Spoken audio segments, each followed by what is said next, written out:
ladies' room. You'll see Shemagic and Yaya soon.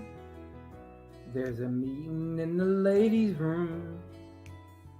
What you sipping on to these tunes? Put your pinky in the air soon. It's Yaya and Shemagic now. It's Shemagic and Yaya, y'all. Get ready to have a ball. Now here's Yaya and Shemagic now. Cause there's a meeting in the ladies' room. Welcome in. Hey, Shemagic. Hey, Yaya, how are you? Hey, Miss T. Okay, y'all, this is my first time doing Hey, Miss T. Oh, let me turn it down. This is my first time doing StreamYard. I'm trying to connect StreamYard. You declined. I was trying to make it. Oh. I thought that meant you could do it too. Anyway, y'all. Hi, Miss T. Hey, Wolfpack. Thank you guys for joining. Shemagic, I can see you. Y'all, we on YouTube. This is our Friday night meeting in the ladies' room. Hey, everybody. Okay, I was supposed to hit the other one. Live. If your stream is public, you'll find it at the top of the feed of Instagram.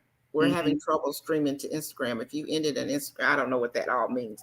I don't know what it all means. I was just trying to see what it was like to be on Instagram as well as YouTube. You're on there, Yaya. I am. Uh-huh. And you can hear me? I got my thing turned down so it's not an echo. Oh, but before that, you could hear me though? Uh-huh. Oh, okay. Y'all hear me?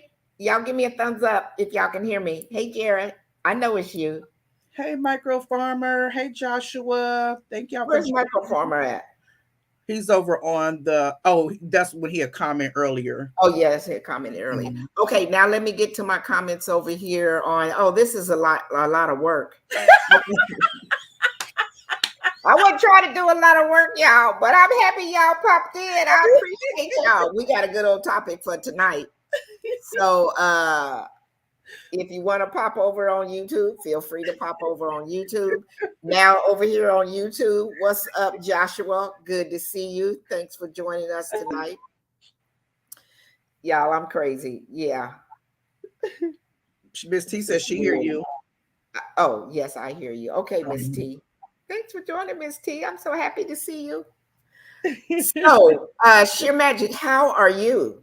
I'm doing good. I am doing good. Today was my my Kiba day, and I got up earlier than I wanted to. I usually get up to like 10 o'clock, but I got up earlier than I wanted to, and I was like, why am I so tired today? I think it's our weather. I'm like, I could really go back to sleep. Y'all, we are also streaming on Sippin with Shemagic on YouTube. So just letting y'all know we're streaming on both channels, Yaya Best Life on YouTube and on StreamYard. And we're also streaming on Sippin with Shemagic on YouTube. So feel free to join us on any of those platforms. Hey, Rainbow Green Hand, how are you? Nice to see you. This is Sippin with Shemagic. Hello. That's Rainbow Green Hand if you hadn't met him before. So thanks for joining us. So what's our topic? Oh, no. Well, let's get through our other little stuff we always do. So how's the weather in Kansas City? It's actually good. It's actually good today. What was it? 50? I want to say 50. What is it? 55, 60 degrees? No, not 60, 55. It was cooler. It was like cool. Yesterday was cool. Then it was warm, kind of back and forth and stuff. But today actually feels good. I was only out for a minute today. I wasn't out there long, but it's supposed to be like 30, 33 or 34 tonight. So definitely got the heat on. Definitely. Okay, let me see. So Joshua came over here to Instagram, sent a request to be in your live video. So, hey, big sis. Okay, I'm not sure how to do that. Let me see. I hope I don't lose nobody. Okay, so I guess I do the invite thing and see. I think that's what I'm supposed to do, Joshua. Yeah, so when it go on the thing, it will show hit the bottom. Yeah, and then there's a warm, strong. So why? Maybe I think I didn't do that key thing. go live with Joshua. To Joshua add it. will be in this live video. People who can see Joshua's live video will be able to watch. Go live with Joshua. Yeah, so Joshua will be on live with Oh, you. I see him. Okay, now he's on as well. Warm Yeah. Strong Adventures. Welcome in, Warm Strong Adventures. Joshua, can you hear me? Yeah, I hear you. Oh, and I hear you too. Hey, what's happening? Everything blessed. Okay. It Okay. How's the weather in New York? New York. was so beautiful. It was very cold in New York. Okay. And it's coming up like spring, like feel like still in February. Back to going back in the winter time. Okay. It was rainy here in Florida today. Mm-hmm. And yeah, it was really rainy. We've been having a lot of rain here lately. Well, a couple of days ago, we had nice weather in the 80s, and we thought, okay, well, the sunshine is back now here in the Sunshine State. But nope. What's that? Homestead.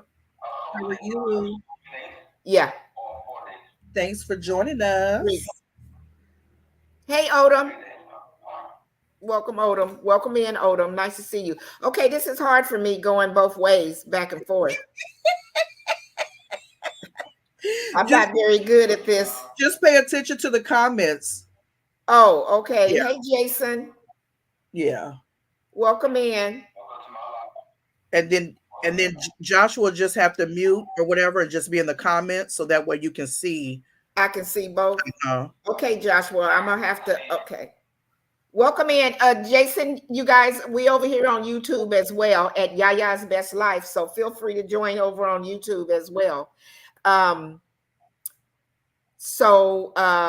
Usually Sipping with Sheer Magic and I, we kind of talk about the weather, and we also talk about what y'all sipping on tonight, because that's Sheer Magic.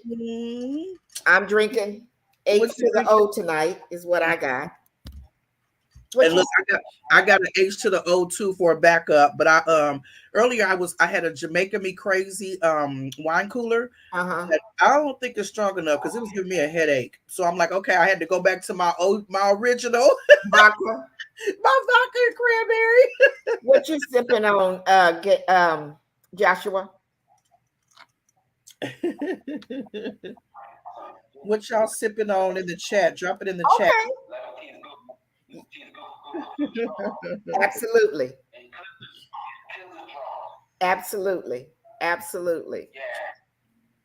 So you guys on YouTube, drop down in the chat what y'all sipping on tonight. Pepsi.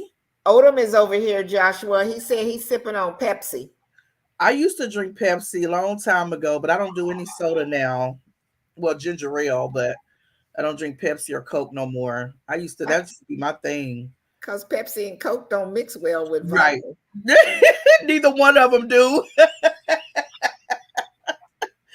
like, neither one of them do. I know. Okay, so Fridays, twice a month on Fridays, Sipping with Sheer Magic and I, for those of you on Instagram, and those of you new coming to a Friday night live here, Sipping with Sheer Magic and I have a meeting in the ladies' room. And so we have all different kind of topics that we talk about from time to time. And so you want to tell them what our topic is about tonight? Yes, absolutely. So our topic tonight is, what about your friends? Like, who can you really trust in your circle of friends? I was talking to Yaya about, I don't know if people have been following this, the Mahogany Jackson case where her friends, did things to her. She's no longer here. It reminded me of the Shanquilla Robinson situation. And I tell Yaya all the time, I have trust issues. Like, I have a small circle of friends because you just can't trust a lot of people. And people that you have been friends with for a long time or been hanging around for a long time or anything like that. It's like we really want to talk about, within your small circle of friends, who can you really trust? Hey, Deborah Garrett. So on Instagram, yes, our subject tonight is talking about, what about your friends? Who can you really trust? Can you really trust those circle of friends that you have? Welcome in, Deborah Garrett. Yeah. Mhm. Joshua said, I trust you, yeah, for my friend. And I trust you too, Joshua. One thing about Joshua is real. Mm-hmm. And you're very straight up. Yep, you're very straight up. Absolutely. Absolutely. I quit drinking years ago, maybe a few mixed drinks a year. When the wife gets on her bartending kick. Okay. That's older. Yeah. That's So pretty cool. Especially yeah, if she makes some good mixed drinks. I bet. So that's our topic for tonight. So please feel free to drop your comments down in the comment field as we continue to have this discussion, and let us know what y'all think. Yeah. So I guess, my thoughts on the whole thing is none of us are perfect. Right. So if I guess I'm being a real stickler by saying at 100%, there's really nobody you can really trust. Mm-hmm. I mean, we're all imperfect, so we all make mistakes from time to time. Absolutely. Okay. So it just depends on what level, how far you want to go with a person. Right. That's it. Yeah. How far you want to take it, how much information you want to share with them, how much small circles are much better. Absolutely. Was it Rambo? Am I saying it right? Rambo. Okay. Absolutely. Um Huh? What? No, what'd you say? There's no echo, right? Can you hear me? There's no echo, right? No echo. No, there's no echo. No, you're good. No echo. Go ahead, Sheer Magic. Rambo Greenhand said small circles are much better. Absolutely. Yeah, absolutely. And then Odom said my circle's so small I talk to myself. Right. Absolutely. I'm telling you. And that's like what you said. Yeah. I mean, nobody's perfect and everybody has their mistakes and their issues that they make in a friendship, or different things and stuff like that. But it's what you talk to and what you share, the information and different things like that. And I remember a long time ago, I was talking to a coworker that was going through some things in her relationship, and she was talking to me about different things. And I was like, sharing my thoughts, and I'm not one to be like, oh, leave him or leave them, but just talking about different things. And so the information I gave her, she went and shared. And I'm like, well, if I'm trying to help you, and then it wound up going bad because they treated her wrong. But then I felt like I gave you the information. I told you that you got to watch your back for people. And then she had a big get together, had a party, and they came over, they took stuff from her. I mean, it was just crazy. And I was like, that's not how you do your friends, you don't treat friends that way. And you also have to kind of keep thought in mind that share what you okay with everybody knowing. Yeah. It took me a little while to learn, but share only what you want, what it's okay for everybody to know. If it's something that is really personal and you don't want it really out there on the streets, you got to really think about who you should either get a therapist, because you paying them, and so they they ain't gonna put it out there. Or if you have your couple of friends that you feel like you really tight with or whatever, you feel secure in giving out that, sharing that information, okay, but you can't just tell anybody anything. What's up, Blue Lotus? Hi. I'm so happy to see you. She said, yeah, time. Good to see you. Yeah, time. Hey, welcome in, Planner's Garden. Thank y'all for joining. You know what, Joshua? I think I'm gonna close down. Instagram because it's. Well, I think what you just have Joshua comment in the thing, like just post his comment and then just have him get out the live. So then that way you can kind of see both. Yeah, because I feel like I'm not giving my attention. I'm not good at this enough, but I did want to try it tonight to see what it's like, and I will try it again. Yeah, just have what I mean? Comment with us. And I appreciate everybody that came on tonight. Thank you. And I really appreciate you, Joshua, for coming on and being on Instagram with me. Okay, so you guys feel free to come over to YouTube at Yaya's Best Life, or either go over to Sippin' with Sheer Magic channel, and we're gonna continue this conversation. Who is that? Oh, hey Donna. Hey Donna, that's my stepdaughter. Huh? Hey Donna, welcome in. Yeah, so I'm trying. I know. Tell her, y'all, this Miss B. Hey, Miss B, welcome in. Thanks for coming in.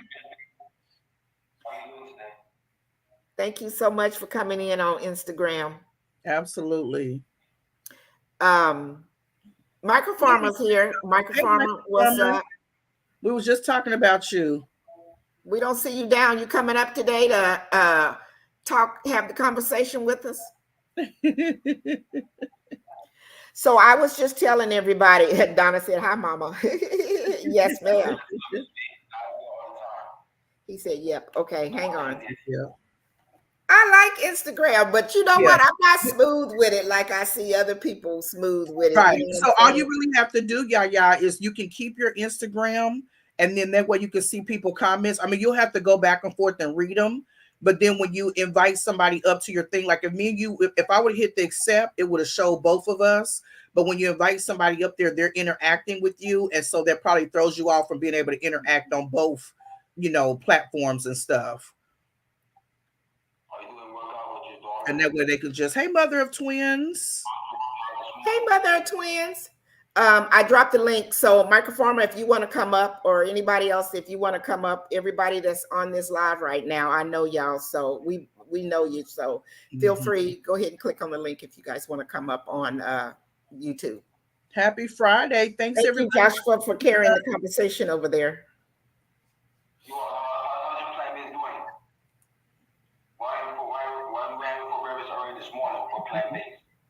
Me? Yeah. What did I have plant-based this morning? Oh, you know what? I've been well, I went to work today, and so I've been drinking that mushroom coffee. You heard about that mushroom? Risen or something. Yeah. So that's what I had. That's You didn't like it? Yeah. Yeah. Yeah. Yeah. Yeah. Yeah. So Yeah. Who's that? That's mother of twins says, Yeah. Okay. Yeah, Joshua, I think I'm a cut off of Instagram so I can chat on YouTube. And so anybody that's on Instagram, if you want to come over and have the conversation with us, please feel free to come on over here to what you mean come onto YouTube. I don't get this tech. Oh, Donna, my YouTube channel, Yaya's Best Life. So just go to YouTube, and I have a live going, meeting in the ladies' room. It should, so if you go to Yaya's Best Life, and then if you click on live, then you'll see we're live right now on YouTube. Yeah. So come on over, and I dropped the link if you want to come up and chat with us. So we're talking about friends, and we got experience, right, Donna? Right. Oh, Lord. Our main man, our co-host is in the house. Our co-host with the mostest. Yeah. That stays on topic. So I'm going to shut this down, and I'm going to look for you guys over on YouTube. Thank you. Deuces, y'all. Yes. Okay, let's see here. Well, you see that it works, y'all. Okay. Oh, yeah, but that was doing. Yeah. There he is. Wait, what's up, way too much. Farmer? I'm good. You know, it's a ladies' conversation with one married man. You know what I mean? I like that we do the we might have to switch things up. Right. He meet in the ladies' room, and then when he come up, he's like, what did you say it was, Michael Farmer? And one married man. One married man. Meetings in the ladies' room with a married man. Meeting in the that's what it is. It's meeting in the lady rooms with a married man. There you go. With one married that's man. Not bad. Michael would come up with it, wouldn't he? Right. Yes, I would. Yes, I would. How are you? I'm doing fine. You see my fat butt over there exercising on K Renee Live today? No, I missed that one. Good for you. Oh, no, it wasn't good for me. It was good for them. Yeah. Got me over there working out. You've been busy lately. Man, you popping out all of them videos and you showing us things. Girl, let me tell you. You want me to say black or white? Which one you want me to do? How about you? Are you prepper? Bougie prepper? Bougie prepper. Hey, Bougie. What's going on, Bougie? Yeah, you know. Thanks for dropping in. Thank you. Yeah, but I ain't sipping on nothing yet. You know I'm natural crazy. Yeah, we already know. You already know. Did you notice I put in the hashtag stay on topic? What? You know how y'all always be like, micro farmer, stay on topic. I said I'm putting that in there for micro farmer. Yeah, stay on topic, right? You know what I'm saying? Stay on topic. What was the topic? What's the topic? Okay. The topic is, what about your friends who you ain't got no friends? Did your grandmama tell you that? You ain't got no friends. What friends you talking about? Yeah, I remember my mom and them saying that, my friend, you know, in school, you come in, well, my friend, this, you ain't got no friends. You ain't got no friends. They say, I'm your friend. Let's take it back. See, that's the problem with y'all youngins. Y'all over here thinking y'all got friends. These people ain't your friends. These are other YouTube creators. They are not your friends. Well, see, even some outside of YouTube, just in life in general. Let me give y'all heads up. Let me give y'all heads up. Here we go. My heads up, shit. The only 4 friends I have, there are 4 four-legged dogs upstairs. When you say those 4 dogs, what I consider a friend of me is something about a friend that will die for me. I don't need your EBT card. I don't need your condolences. I need you to die. Give your life up for me. That's a friend. So let me ask you this: with you being married, and they say you married, that ain't my damn friend. She'll leave my ass in a heartbeat. What y'all talking about? She's my wife. She is not my Lord and Savior. You know what I mean? She's not my friend. One bad mistake and I'm in the street like the rest of y'all. What are y'all talking about? I'm surprised you still at home then. Look at it. I'm 55 with one best friend. Yeah, you know you. I love you, like yeah. You know I love you, yeah. He cut me off real quick. He said she is not my best friend. She's my wife. She is not my friend. She's my wife. Bougie Prepper said, "I'm 55 with one best friend." Absolutely. And she talk about her. She either talk about her daughter or her dog. You know what I mean? Okay, yeah. So go ahead, Microformer. Give us the skinny on. I mean, you know. No, okay. No, I'm saying because some people, it all depends on what you consider a friend. Some people consider a friend a person gonna bail them out of money, pay their rent, come get them from the job when their car break down. Sometimes people friendship is monetary. It's not friendship. Mm-hmm. It's not true friendship. Yeah. Friendship is almost like a marriage. It all depends on what you can do for them. When you can't do for them no more, you're not friends with them. Yeah. And right. So it goes back to saying you have no friends. Because a friend to me will put their life on the line for you. Right. That's my definition of friend. Now, that ain't everybody's definition. Like I said, I only got 4 friends and they 4-legged dogs upstairs. And because I know those 4 dogs that's in my house would die for the family in here. And they will die for me. Give their lives up protecting me. Yeah. I don't know how many friends have that. How many people have they call friends that will actually give their lives up. From a human standpoint. Right. Human point. Yo, you're not my friend because you bailed me out of rent money or you bailed me out of a car note or you bailed me out of some bull jibbity jib.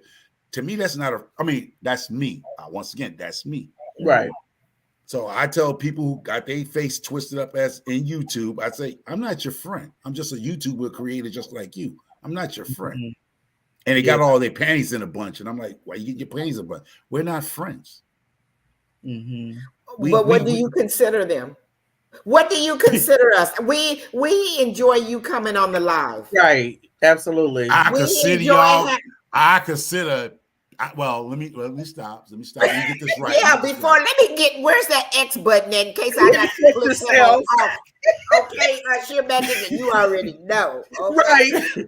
So let me put this in perspective for the people that's in the bushes and stuff. Okay, YouTuber creators, Yeah. y'all are my co-YouTube creators. Okay. We're not co-workers, so I'm gonna give y'all a title. I don't know y'all personally to be involved with y'all because if you do something, you're going to jail by yourself. There's no RICO law in YouTube. So Not going down with you. I ain't going down with now one of y'all.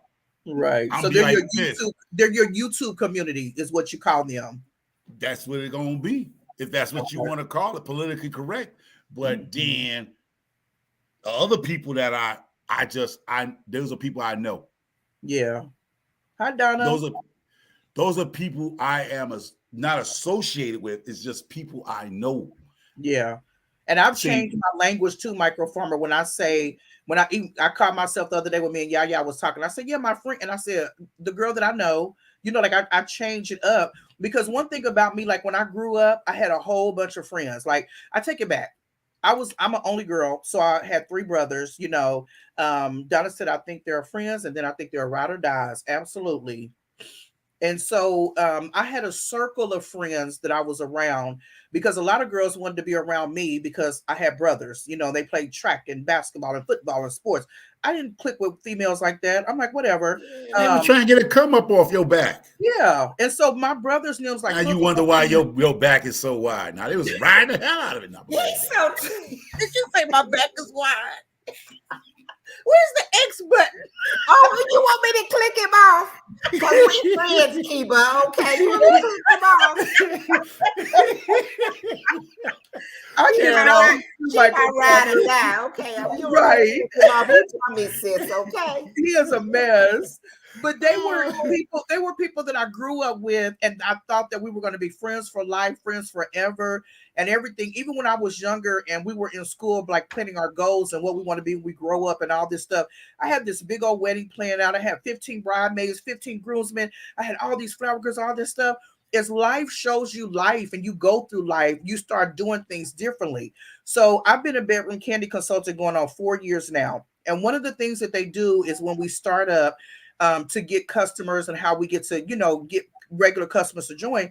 The one question that I struggle with the most was like name 10 flat tire friends. That means in the middle of the night, they're going to come help you with your tire. They're going to bring you gas. I don't care if it's family, friends, co-workers, whatever. I struggle with that. I could really not name 10 friends that I know that would get up in the middle of the night, come and help me if I had a flat tire, give me money. And that's bad because you're going through life and you have all these people around you, but who can you really count on? Who can you really depend on? And who do you really trust? AAA. Exactly. Yeah. Yep. Mm-hmm. And you know what? I signed up for AAA. I'm like, well, I guess they're dependable. That's my 10. Yeah. Donna, that's here in the chat, her mom and I have known each other for 30 years. When I first moved to Seattle, we met at work. Mm-hmm. And for the last, so we are more than 30 years, about 35 years. That's my bestie. Mm-hmm. I have probably about four friends. Mm-hmm. I never had a lot of friends, but I had a lot of I liked people. And yeah, I guess that's the word you used at the time. You use the word, this is my friend. But mm-hmm. as far as people that you're close to, that if you were, you wanted to give information to or what have you, personal mm-hmm. things, I only have 4 people. Quiet is kept really 2. Yeah. Yeah. Okay. That I would, give all of my self to. And really the main one is Donna's mom. Mm-hmm. We've known each other forever.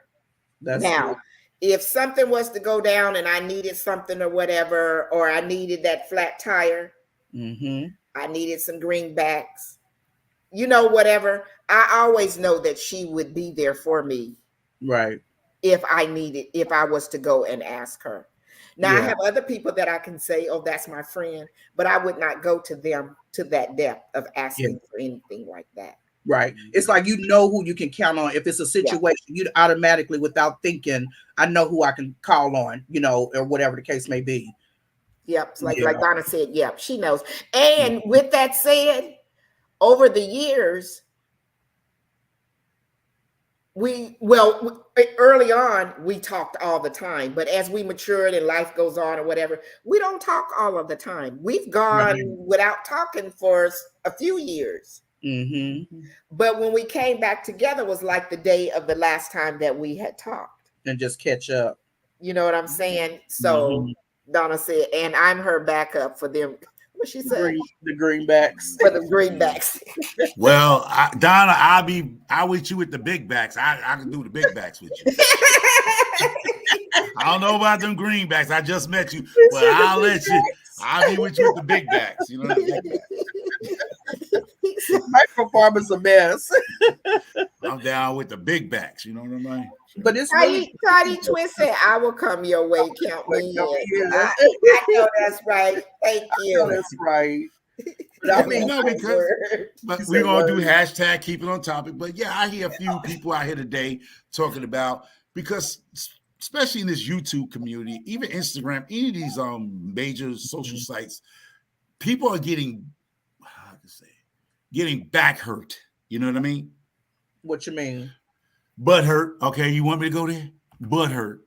Okay. Because they feel that you on their YouTube channels and just somehow you don't show up no more. They get hurt. Their feelings get hurt for some reason on this social media because they made social media become their social gathering spot. They're not really interacting. They're interacting like we're doing now, but they don't know you personally. Right.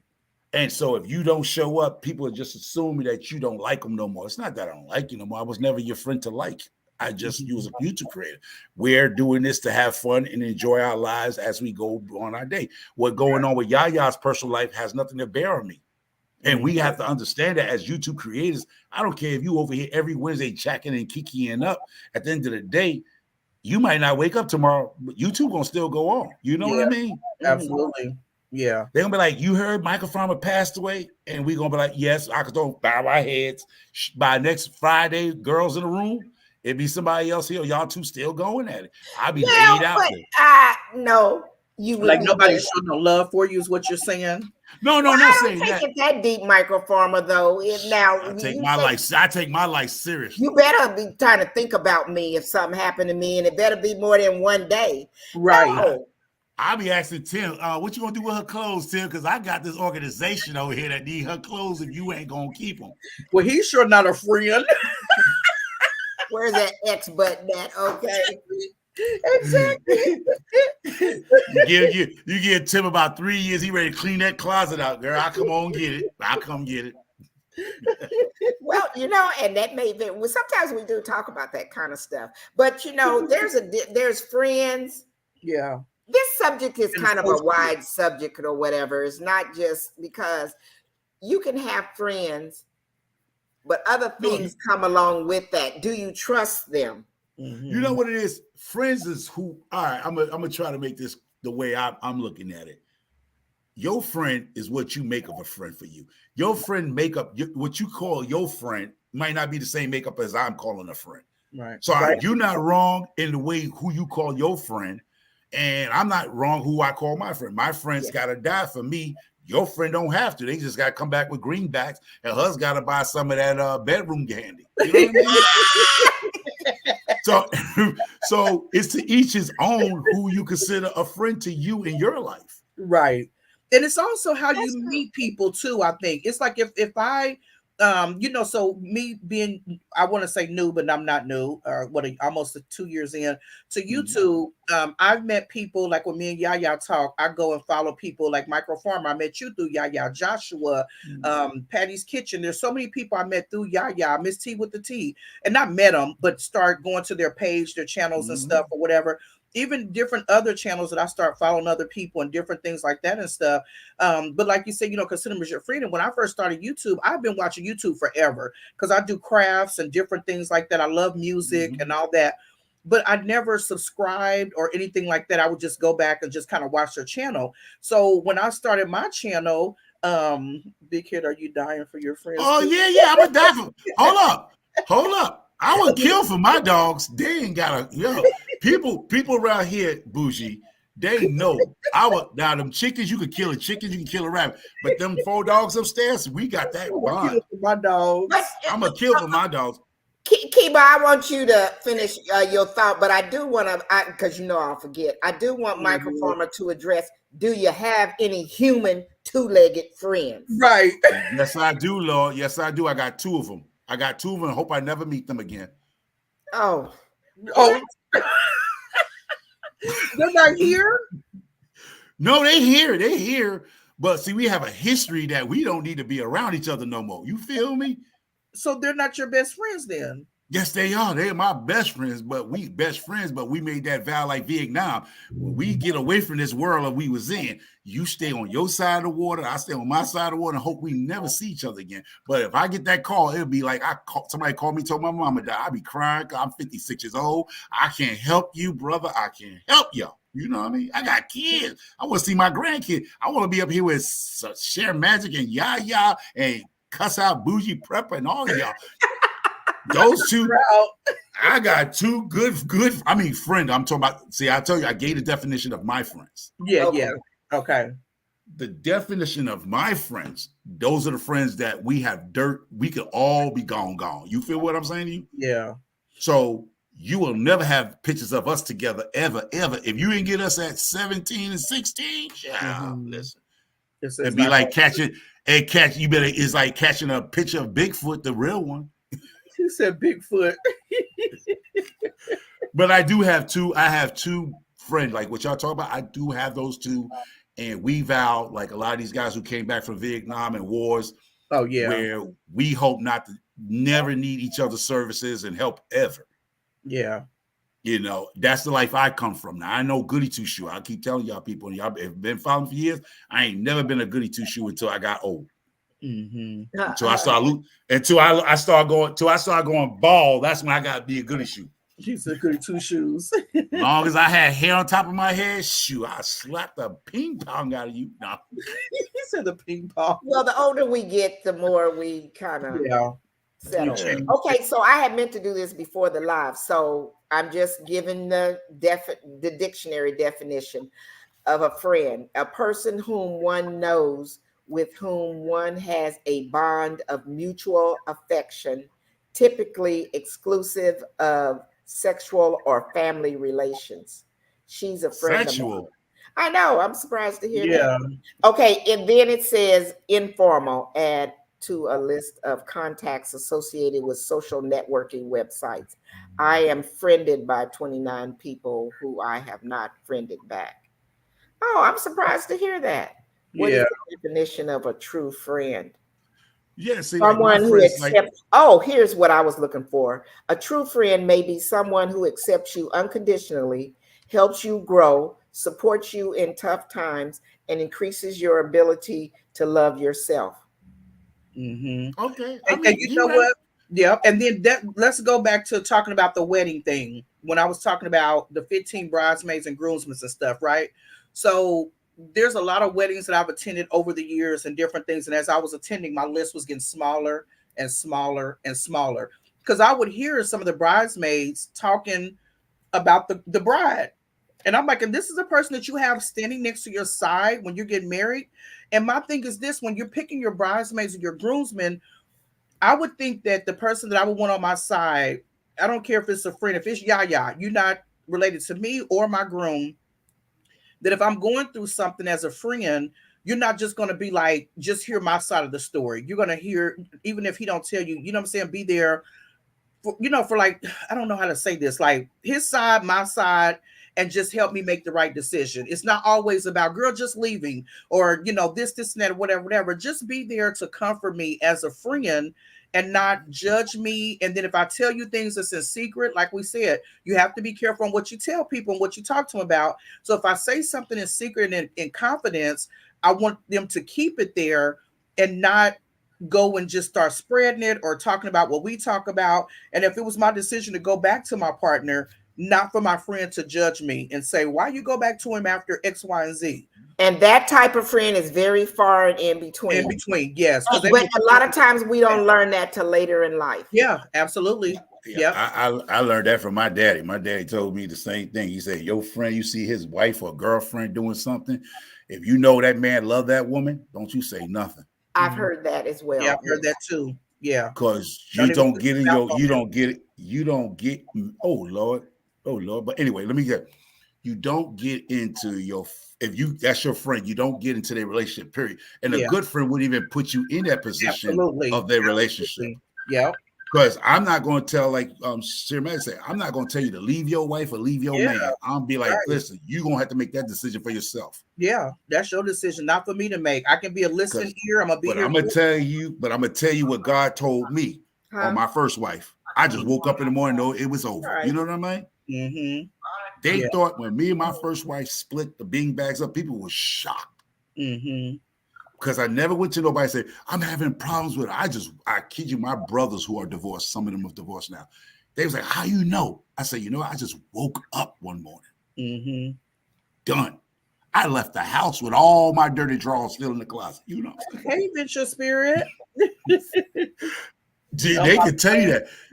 Safe travels to you. Yes, absolutely. Welcome in. Thanks for joining us. Bougie Pepper said, I'm fortunate to have one of those. I know that's right. That's a blessing.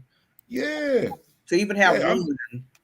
But you might only get one. I mean, true blue friends. I'm talking about the ones that y'all consider. Yeah. You might only get one or two in your lifetime. Yes, absolutely. Yes. Yeah. And you know what? I had a friend that, I thought she was my friend. Well, she was my friend. I don't even know how to phrase it, but there was a girl that she was younger than me. We grew up together.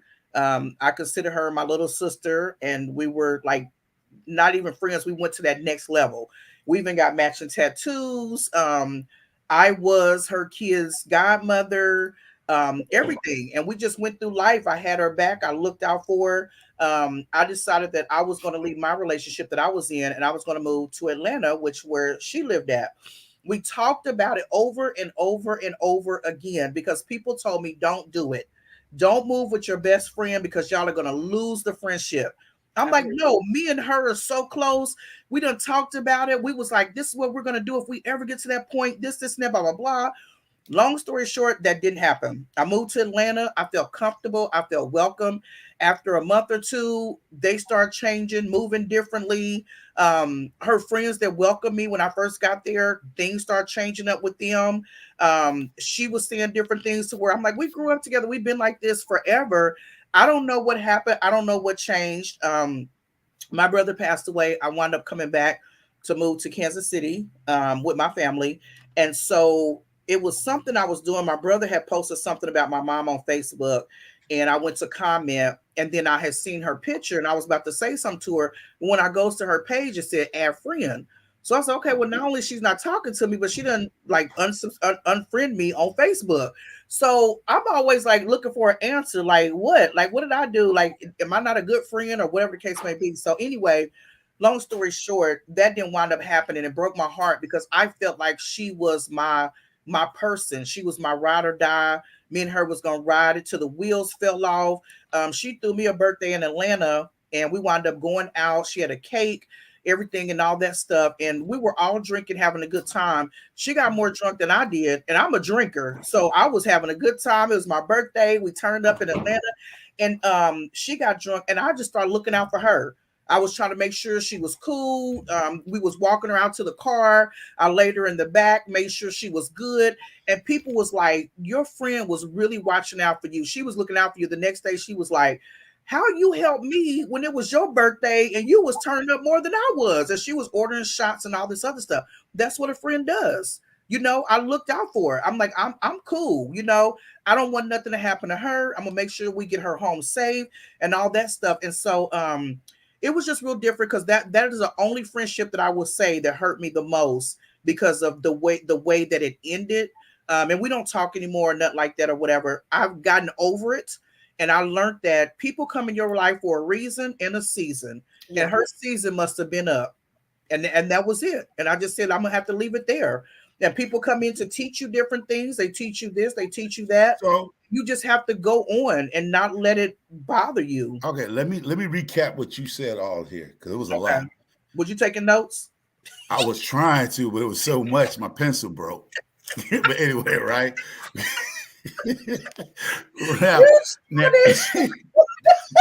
now, damn number 2 pencil broke. You know what I mean? But anyway, I'm gonna have to get me a pen. Anyway, right? So from my understanding is you went to live with her, and she kicked you out. No, so you had to pack up. I went to go live with her and her kids, and something changed. Like we were having a good time, we were sinking. Like I'm going to find me a job. I had money saved up before I moved. I was giving her money to help pay for bills. I was pitching in with the groceries, and everything was just, I thought was going good. You know, cleaning up, you know, being a good roommate. Is that Tim? What's up, Tim? Yeah, Tim. I was just talking you up, man. Yeah, he was talking. But yeah, I thought that things was good, and I'm a communicator, so I'm just like, let's communicate and see what's going on. Long story short, the guy that I was in a relationship with for 30 some years, when I'm writing a book about, she, I guess, didn't like him or didn't tolerate him. Maybe because, and your friends can't compete with your partner too. Let's say that, y'all. It's a separate, different thing. It is not the same. If you have a man that you have a best friend, that is not a competition. It's like, come on now, let's not do that. I'm not sleeping with her. It shouldn't be a competition, but it ends up being one. Let me finish why he's doing this to his pencil. So when I left, you see what he did, yeah. So I left Atlanta. Now your grandmama used to do that. I don't know why they put that on. They used to do that, right? So I left Atlanta. I left Kansas City to move to Atlanta to get away from the relationship that I was in. And like I said, my brother passed away. I came back because I want to be by my family, be with my family. So the guy that I left to be with, he wound up coming to get me, and she just wound up. No, it should. What she say? No, it should not be right. So he wound up coming to get me, and help me pack my stuff up, and we got to come to Kansas City. While when he was there, she just texted me and was like, I don't want to see him come to my room and say bye or whatever. And I'm like, you don't want to see who?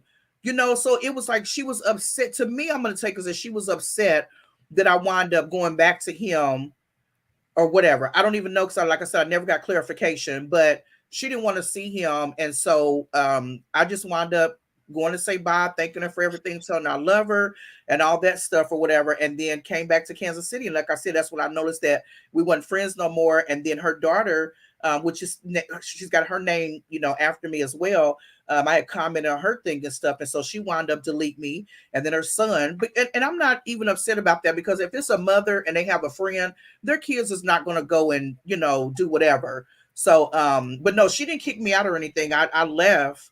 But I think that was an issue in our relationship. And Michael Farm, I cannot with you. You ever been to the courthouse and the judge be just writing shit down? Yeah. No, look, I've seen it. I ain't never been to a courthouse and did that. I'm like, no. I've been there. I've been there several times. That's scary when he ain't looking at you. So no, she didn't kick me out. I don't know what happened. I just didn't feel comfortable there no more. I didn't feel the love, the welcoming love that I did before. I felt like it was like whatever. And then her friends, like, they stopped talking to me. They was like unfriending me. And I was just like, what happened? Like, can somebody tell me what's going on? Because I don't understand. I'm gonna tell you what happened. But go ahead before I make this ruling. What happened, Judge? Before he make this ruling. Judge Farmer. Right. Please hit the like button, you guys. Share us out. Thank you, Tim. You said hit the like button. From what I heard from the defendant defending her situation, Bougie, you almost did, Bougie, but from what I heard, the chances are, as being a man and being a reformed dog and a hoe. Yeah, Bougie. Oh, Lord. Listen. You already said he said a hoe. A reform, rehabilitated. Are you reformed and rehabilitated? Rehabilitated. Okay. He said, look, yeah, hold on. Okay, friend, we'll let you say that. Go ahead. He said reformed and rehabilitated, and he was over on my Instagram page talking about he gonna lick my forehead. You know what I mean? It's something about her forehead, yeah. I don't know. I might get in trouble. My wife know who she married. That's why she married, because I was funny and crazy. But anyway, but going what I'm saying, y'all. Come on, commentate what so Judge Micro here. Life for OCD chick. You say you no longer speak to this person no more, ma'am? Yeah, I don't speak to her anymore. So I can freely have my opinion about this person. Absolutely. That you know. Yeah, you got it on the record. Yeah, you wrote it down on the record. Court records. Okay. I'm the court reporter. That's what she's here for. Yeah, that's what she's here for, the court reporter. Because what I understand from my recollections, what you said to all of us on this YouTube channel was, your friend, that best friend in Atlanta, has some entanglement with your man, that 30-year-old dude, that 30-year relationship. I don't believe that. Yeah, he flew out. Don't worry about it. You wasn't around him every time. I don't believe that. And because I noticed when what I do believe, though, I do believe that with me being her friend, and she wound up getting pregnant, having her first baby, I wound up throwing her a baby shower, was over there, did everything she needed, whatever she wanted, I was there. Well, then I called him baby at the time, so whenever he called, I dropped everything. So I've thrown her parties, and even her graduation party. I threw her. I was there to help with her graduation party, and be there support. Whenever he called, I drop everything and I go and be with him. So there's been 2 special occasions where I've dropped everything and left to go be with him that she was upset about. So I'm assuming that when I moved to Atlanta and I moved to get away from him, that she was all in for that. But then when he was the one that came to get me to bring me back to Kansas City, she was not having it. Like it happened again. It's almost like, here he done showed up again, and she done dropped everything, for me to go and be with him. That's what I'm getting about the competition, because it's not a competition between you and your best friend and your man. If I've been there for you and I've done things for you, and he showed up or he wants me to come there, you're wrong, ma'am. You're wrong, ma'am. Yeah, I'd have dropped you like a hot rock in a summer day, baby. Yeah, I did the same thing. I would have did the same thing she did to you. I would have said, bye, see you later. I would have said, like that song said, you gotta let her go. Yeah. That's why I'd have let you go. Because what happened was, you didn't see that. I can honestly say that I know, and I feel that I know it was nothing going on between them, because the way that she could not. Okay. I retract that. I retract that from the records. Retract that from the court records. What I feel from the record. Remove that from the record. Look, I feel you was that friend that she was trying to save and realized she couldn't save no more. So when homeboy came to Atlanta to bring you back into the dirt hole, she knew where you was going. Yeah, you say he came and got you. But from him. But we didn't kind of extended this out a little bit from just the thought of trusting your friend, because even though Shemagic has shared this story with us, this is something that happens quite often in people's relationships with people that they call their friend.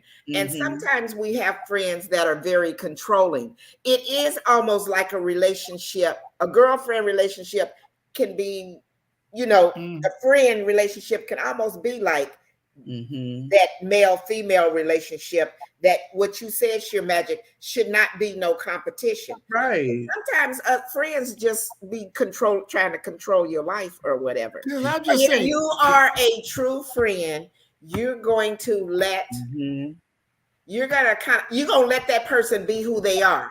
Yeah. And if that really doesn't work for you for whatever reason in your mind, for whatever your belief system is, then you need to move on. Yeah. The friendship was not there that tight. Yeah. You know what I'm saying? Yeah, it could be, but she got tired of Shemagic. Why are you trying to blame? Take responsibility, because Shemagic said she got away from somebody, went to Atlanta, and then the individual she got away from came to Atlanta to bring her back, right? So that friend, the friend that she she said that was her tight buddy. She did all this stuff. Right. Just let you go, Shit Magic. Hold the responsibility because Absolutely. your friend had. I'm not blaming your friend. I'm not blaming you, but sometimes you got to let your friend live her life, and she let you go live your life. Yeah, So right. it's not that you did anything to her. She let you go live your life because she knew she could not. You had to learn to get away from yourself, and she let you go like a parent. Mm-hmm. Sometimes you got to let your kid go down that road. You know what I mean? Yeah. And your friend let you go down that road. Now Right. you're away from the individual. You're living your best life now. So yeah, you might not be speaking to her no more, but then again, you got to say thank Jesus that she let me go on my own and find out for myself. You feel what I'm saying? And yeah, and like I said, hi Jazzy. Hey Jazzy V, welcome in. I'm so happy to see you here. About a best No, friend. I'm just going from the story you told. I don't know the. Right. So I'm going from what you told. totally feel you with that. I feel like there was something there, and had I not talked to another associate, I want to say friend, had I not talked to another associate that opened my eyes to this is probably why she X, Y, and Z. Because of baby. Well, they didn't call him baby, they call him K now, but maybe because of X, Y, Z. And I'm like, I never thought of it that way because she's my best friend. He's my boyfriend. She knows everything. Like I talked to her about different things and stuff. But it's just like, yeah, you can let me go and live my life and all that other stuff. But when you are with a friend and they go through stuff and they have relationships, then I feel like supporting them and what they do is being a friend. You may not like their other partner or spouse or whatever, but just being supportive is really, really important in a friendship to me. And that's what I looked at it as. But like, see, but here it goes. But for the women, seriously, because this is talking in the lady room, and I'm just going to be on a man perspective.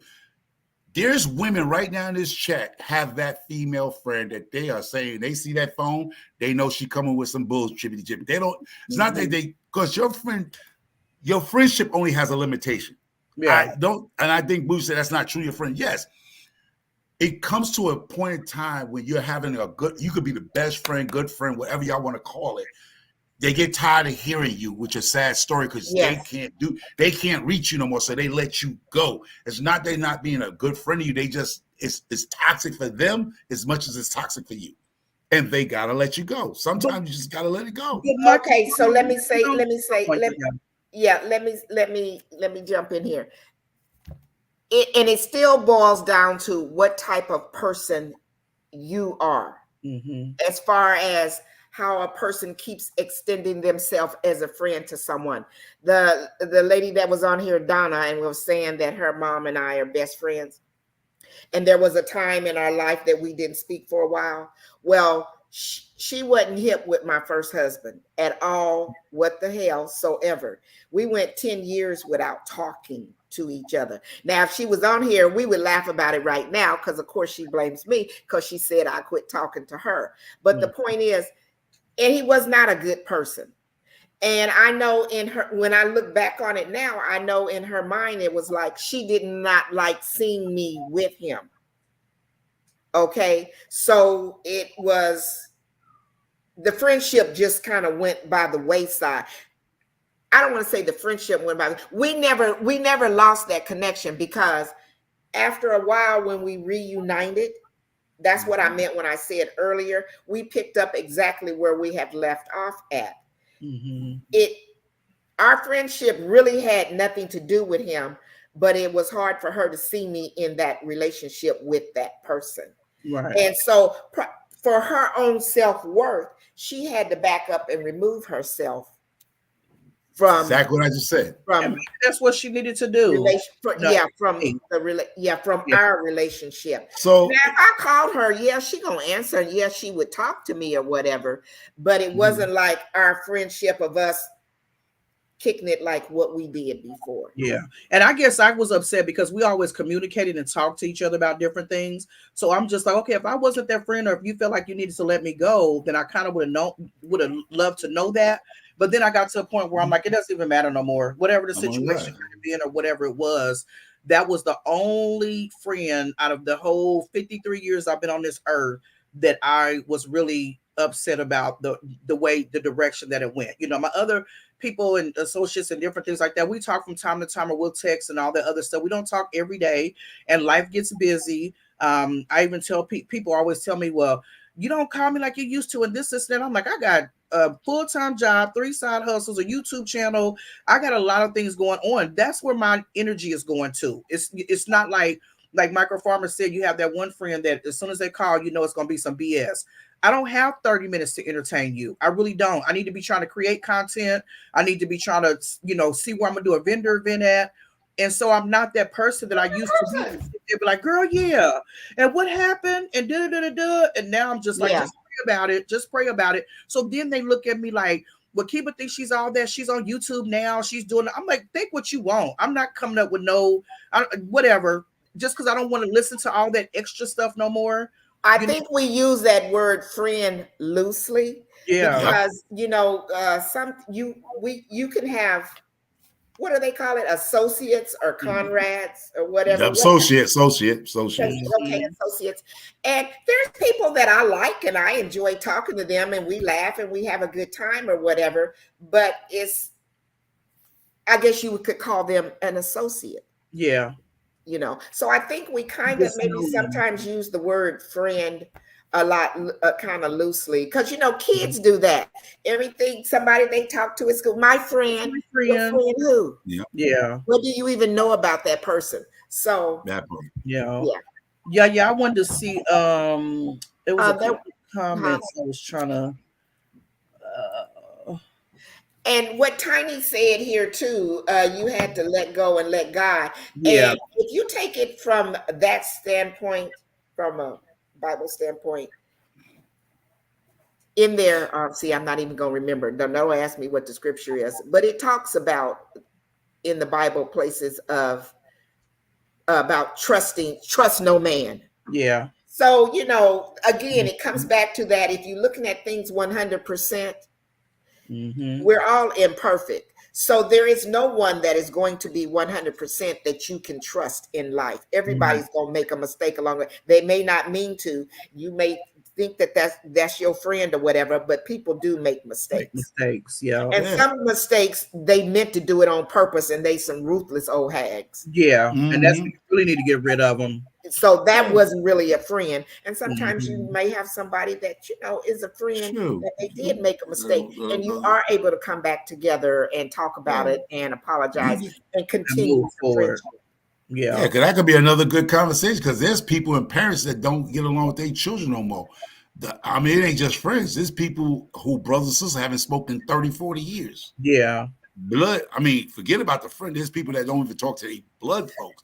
Brothers and sisters and mamas and daddies. That don't talk. I like what Ventura said. Don't forget the expectations we put on others may not be the expectations they sign up for. That doesn't mean they're not good friends. You know what I mean? Yeah. They just it's too much. Can you go to Tiny's question?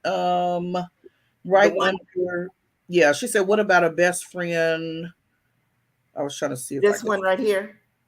Yeah, what about a best friend get caught in bed with your man and blames you for not being woman enough for him? And as Bougie said on down the road here, that was never a friend. That was never a friend. That was never a friend. I had that situation happen twice to me. And that's why be careful what you share with your friends. Be careful. I was young and I shared a lot of things that I shouldn't have shared. And your friends get interested. They're curious. They kind of want to experience and see what happens and different things like that. And when it don't go the way that they think it's, you know, supposed to go, then it's a situation. And like you said, that's not a friend. And even somebody that low key tries to holler at your dude or your female and do like low key stuff, you know, you put that like, okay, I got my eye on you. I'm watching. Bougie said she in the basement. She in the basement. I know. She look. Microphone. Remember when we was going on live? You talking about? I'm in the basement. I'm like, why is she telling me in the basement? In the basement, yeah. She didn't know what the basement means. I didn't know what the basement meant. So that means she's waiting to come up. Yeah. Oh, I see you. I'm sorry, my bad. Hey. I forget they don't know the lingo of the basement. Right. They be like, what? I had to learn that. Put that on a t-shirt. I'm in the basement. I'm like, for you. Nice to meet Hi. you. Hi, Share Magic. Nice to meet you Okay, too. give What's up, us big your man? wisdom. Give us your wisdom. Um, I like talking about this subject because me and my girlfriend, we are best friends. Matter of fact, she in my ear right now, and we have rules. We Yeah. have boundaries. Um, we have told each other when we were dealing with somebody, I don't like that. You need to leave him alone. But guess what? If we didn't, we respected that. Right. We didn't stop talking to each other because we didn't care how this person was treating, like not like in a harmful physical way. But what may bother me may not bother her. Mm-hmm. So I can't have her relationship for her. That's not for me Absolutely. to do. Yeah. I Um, believe that. and for me to like, people need, like, we learn to enjoy each other's whatever relationship the other one is in. We Mm-hmm. don't try to control what the other one is doing. Like, if she was going out, I was excited for her going out. Like, we used to do crazy stuff. Like, I would get there, and if the person went in the bathroom, I'm showing her the house. That's how nuts we are. I'm walking around Yeah. in the house, showing her the house. And like you were Uh, saying, you can't tell. We tell each other, and we be waiting for the other one to come back from the date to hear everything. We want to hear everything, but we have a respect because there's boundaries. You have Yeah. to have boundaries. You mhm. can't, when we go to the bar, you can't try to talk to me, and then if I decide not to talk to you, you try to talk to my girlfriend. That Right. don't work with us. We do not. We don't do that. Yeah. We have boundaries when it comes to that. Mm-hmm. I don't know if y'all remember years ago when we used to use Yahoo to talk to each other. We used to do video chat with Yahoo before all that we started doing all of this on YouTube. And somebody she was talking to inboxed me. And I said, get your man out my inbox. Because when you jump on, when you let people know right away that I if don't you play. have boundaries and you have rules to this thing, you know what you're going to stand for and what you're not going to stand for. That talking to me, my best friend, man talking to me alone without her, no, no, no, no, no. Nope, Right. Yeah. no. There's nothing you have to say to me without her being there. Absolutely. And you know what you said that too, Bushy Prepper, the fact that even when Donna, do you have something on besides just your phone or your laptop? No, can you hear me? I can hear you, but We I can hear hear some you, but we're static getting a too. feedback. It's Like like okay, you something have else two is a things TV open. on? Just don't know. yeah, I think it went Well, away. yeah, when you're muted, it goes away, but I don't want you to be muted. She might have That's the other my tab. husband's TV in the background. Oh, you leave Terry alone now. Go ahead, Bougie. No, Wait up. Share Magic Y'all was got saying something, wait. right? So you're not gonna roll over that real quick. Y'all good friends and y'all got husbands with the T's. You got Tim and she got what was her Terry. husband name? And Terry. Terry. Tim and Terry. All y'all need to find another friend with a man named Terrence. Ain't Shut up. It's a man named Terrence. Stay on topic, micro farmer. All Stay right, on topic. stay on topic. All right. But even with that, when you said about boundaries and different things like that, when one of my friends, we're still good friends now. We were both single and we talk on the phone, do this, do that, whatever, whatever. She wound up getting a relationship, got married, have kids, all this other stuff. Well, when we would call and just talk and everything, her husband had traveled and we were on the phone for like an hour and a half. And so he came in and she said, hey, babe, like that. And I said, girl, let me let you go. I said, husband just came home. She's like, oh, he's Mhm. fine. He's going to go in there and fix him something to eat. I'm the girlfriend that would be like, girl, I got to go. Husband's on his way in. I'm about to, set the room up, fix him something to eat. She's like, no, we can talk. I said, no, I'm about to get off the phone. Your husband just traveled. He done came in, out of town. I know you're going to go fix him Mhm. something to eat. She's like, he going Mhm. to go fix himself something to eat. He cool. I was like, no, I'm getting off the phone. Later on, she came back and she said, you know what? I respect you for that. Because other Mhm. people would have been like, oh, now that she's got a husband and kids, we can't hang out the way we used to and do this. No, you can. This woman got a whole family over here. I'm single. I can go hang out to 2 o'clock in the morning. She can't. I respect that in friendship because just because you done, move forward in life, don't mean I'm gonna be jealous or whatever. I'm gonna root you on. So But you yeah, know what? Back in the day, I remember when I was a young girl, and the people, it was a family that lived next door to us, and there was a space between our houses. Well, the lady that lived next door to us, in the summertime, we would put chairs in between the house. We were just young girls, maybe 12, 13, and this was a grown woman. And she'd make lemonade, and we would just be sitting out there and talking. At the time, I had no idea until later in my adult life, this comment that I'm going to tell you that she had made. And we probably was older than 13 because we probably wouldn't have been talking about this subject. But anyway, maybe 16, 17. But she made this comment so this was in the 70s, y'all. When a woman's husband comes home, because when her husband would come home, she would put us out of her house, send us home. Not that her husband or anything, it's just that it was time for her to deal with her family. And so that's the comment I wanted to make. And she had made that comment to me. I remember saying, when a woman's husband comes home, you need to go home. You need basically be out of their business or whatever.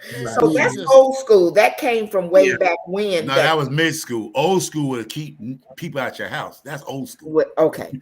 Well, my grandma and auntie and mama was telling me that, like with friends, like relationships, even going over to your friend's house, and if y'all singles, like laying in the bed and all that stuff, sitting on their bed. When you have a married friend, you basically don't go over there, sit on their bed or lay in their bed. They have a partner now, so things are different. So those are things that I was taught growing up. Yeah. Donna, you better jump in because Alpha Mute. Well, I was just gonna say. I mean, I don't know.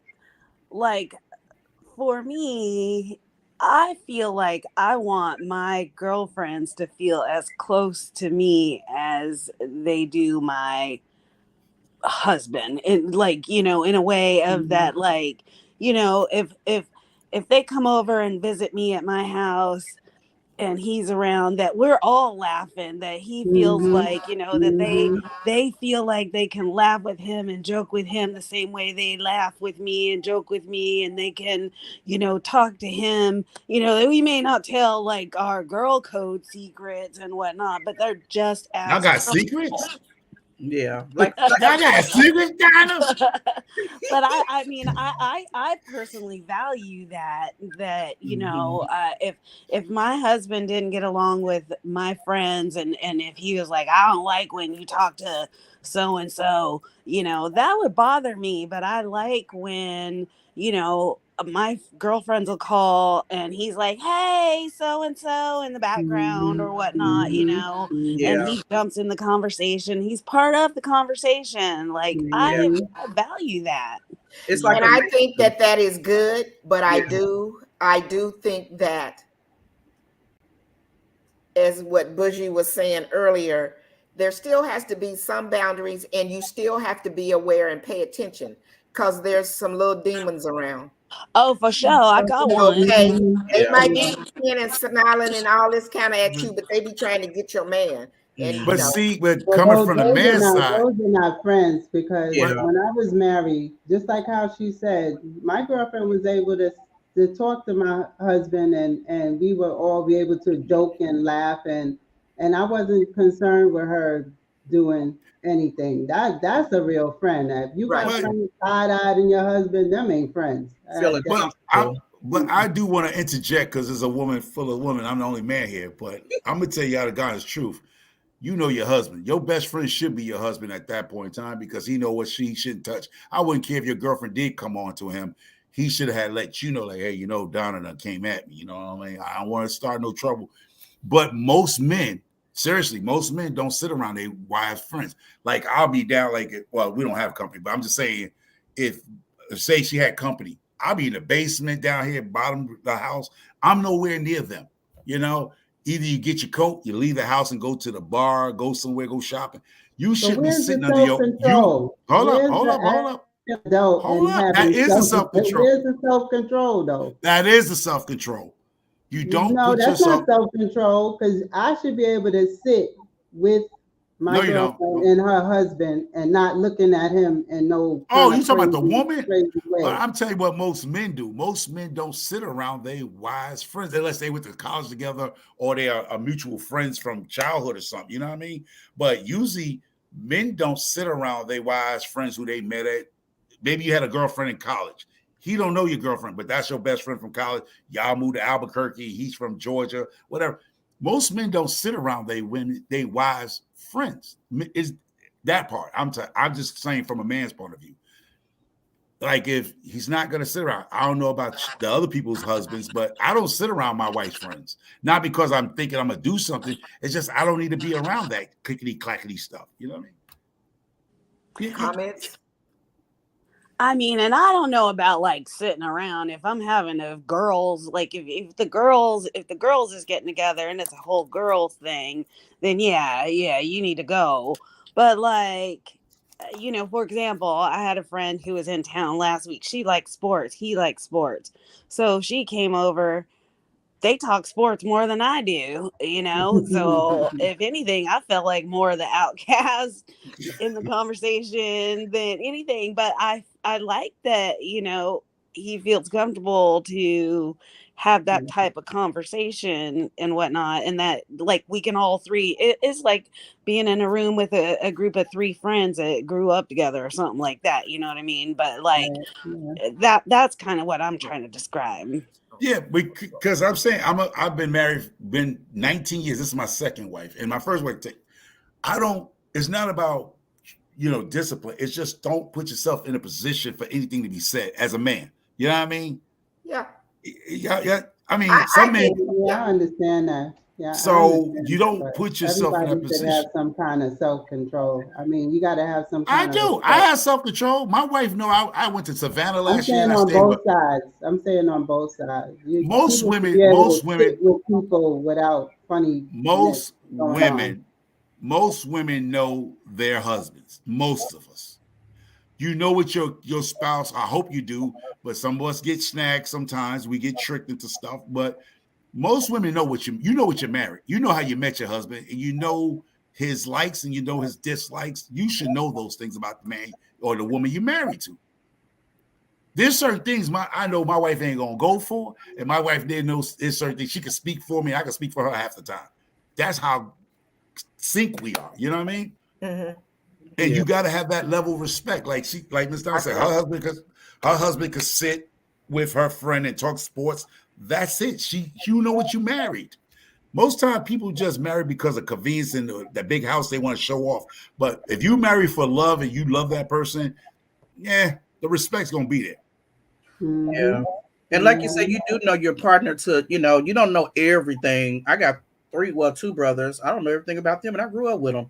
I mean, but you know people to a certain extent, and how far you can trust them or what you can or can't do with them. I don't be like flirtatious with somebody's spouse or whatever. I'll speak. It with me and y'all be just regular. And Tim will jump in the picture, be like, "Hey, Sheer Magic." I'm like, "Hey, Tim," and I'm like, "What we sipping on?" Whatever the case may be. But it's like you have to say or know where boundaries have to be led or where they are as far as a friend. And then how you have to, they say treat people with a long handle spoon. You be like, you may be around me and in my life and stuff, but I got my eye on you. I'm watching. I ain't crazy. Because like with people, you probably shouldn't need to be around them. Period. Because you got to be watching people that's around you. Exactly. You got I don't want nobody around me. I got to be keeping an eye on you. I'm backing up from people. That's why I say my circle out this side. And I'm gonna give y'all some red flags. I'm gonna give y'all some red flags that a lot of y'all women have been victimized of. When a woman compliments your man on it, why you treat him like that? Yeah. He's a good man. You throw her out head first out of your house. You can't do that. Because I'm telling you from the man's side of this panel here, that's the one you need to put out your door. Because your husband, as a man, your husband know which one of your friends will hump on him. He said hump. You know what I'm talking about. I'm trying to be nice. You know what I'm saying? So when you start cracked up laughing, Sheer Magic like he said hump. Let me get my pencil. Look, let me get my pencil. Yeah, right. Oh. You know what I'm saying? But because you as a woman know some of your girlfriend, like Bougie was saying, you know that girlfriend y'all hang with. You know. It's Yeah. only You two know. of us, and we know each other. So No, I'm not talking about. But you know, if you got several girlfriends around you or so-called friends you call, you know the one to watch. And Bougie just said she's not trying to hang around the girl. She got to keep watching. Well, yeah, but I guess it depends on where you are in life, because if I'm thinking that, you ain't gonna be coming over anyway. Yeah, absolutely. You know what I'm saying? part I right mean, we Oh, not don't really act like we're don't not act really like gonna you be didn't have a doing. girlfriend come over your house with the girl you don't like, and you don't want to throw the girl. I say she ain't allowed in my house or at the table with us. Is that You girlfriend better that you ask cool? somebody. Oh. Yeah, like don't play with me. I've been meeting people for a long time. In So my how many 30s, women? 40s, How 50s, many and women I in didn't this become chat? nice until I got in my 60s. Oh, Okay, wait. so all right, Wait, I'm nice now. That So ticket, y'all, so tickety. some of the women in this panel in the chat that's in here, have y'all ever had told a girl to leave? It came with a friend to a function or some type of girl gathering that she didn't like the girl. Did y'all say, "Hey, you gotta get her out of here" or something? Have y'all done that? I've never had that happen at a function, but that heifer never did come again. Wait, Yaya.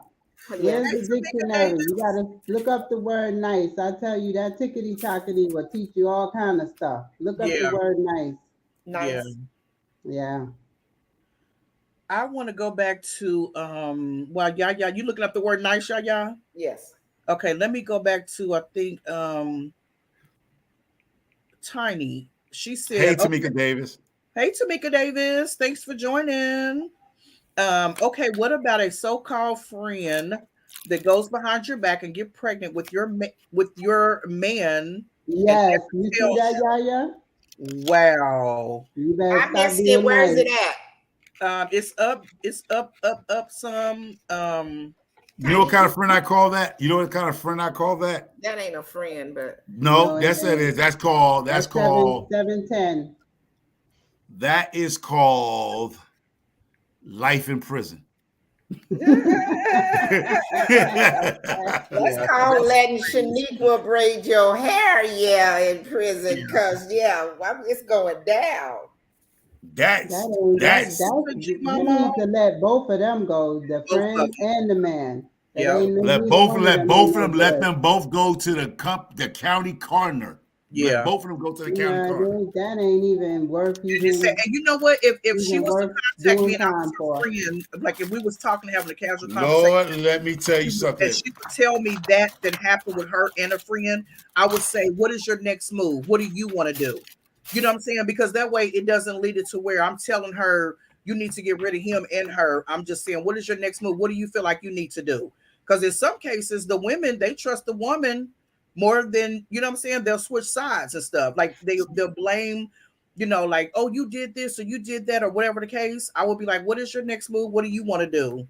Hey, tag for See, Uh, y'all sure. missing the point with the that situation. definition. With that Okay, yeah. situation, if she has children by that individual male, and then that's supposed to be your best friend who was auntie to your kids, like Sir Magic was saying, she was like the auntie to those kids, and then they daddy done slipped up with your best friend and had a baby. Now that baby is their cousin. I mean, that their brother. We ain't doing that messy stuff. Somebody got to go. Right. I'm sorry. We can't be Everyday going life down of the basic. family tree line, okay? We ain't going to be Everyday life sitting up there goes talking to about people. They deserve each other. They really do. that's Auntie Yeah, they Bougie. do. They deserve. You Auntie. need to leave both of them alone. You need to Yeah. leave No, but both of see, them but what alone. happened is Drop I what both of them. dated a guy that Bougie, you can't leave both alone because now here goes there's a child over was a there. child involved. Well, I And mean, that's if that pops up, then yeah. But rather than that, you need to leave both of them alone. Okay, yeah, so the word nice, adjective, pleasant, agreeable, satisfactory. We had a nice time. But something else in here says, what is the true meaning of Of nice? nice, yes. So nice is used to mean pleasant. It historically meant wanton or dissolute. Hmm. The words Other meanings include Valentine, both ain't that appropriate an and ancient Greek? inappropriate. That Huh? I don't know. who That's something kind of weird. It's got some omen stuff going on with it. I don't know. I Yeah. don't know. It's got a little deep. What is the definition of being nice? Pleasant, agreeable, delightful. Yeah. I like we that one. trying to we want to look up. I want to see how I can find the real definition, because the Yeah. real definition of nice is not being what we think it is. Mm-hmm. But we can keep Um, talking. I'm gonna see if I can find the real definition of okay. I'm nice. gonna read Did somebody Tiny's get a dictionary? comment. Good. See, this is Tiny what I'm saying. said, Go to the old dictionary instead of anything on Instagram and on internet. because I they'll will go. show real, real. Yeah, I will go to the actual paper dictionary that's been Okay, proven. let me look at Webster's. Yeah. So Tiny said, what about you have a so-called friend come over, get drunk, and you say to her, girl, don't have a you don't have to drive home drunk. You can stay. But then your man comes home from work and comes out the room more. Yeah, that's What? kind of a tricky situation because you want to care about your friend. Basically, like her friend came over, they had a good time. She was drinking, and you don't want your friend to drive home drunk. And then your husband come home, but he's coming back and forth. If I can, I may not be saying that right, Tony. You could correct me if I'm wrong. But he's coming back and forth in the room that your friend is in that's drunk. See. Once again, I Oh got well, to. you need to get up. You need to get up. When he get up, you get up. And No. once you done went to bed, I don't know what he getting up going in nowhere other room for. See, y'all What you doing it talking wrong. about?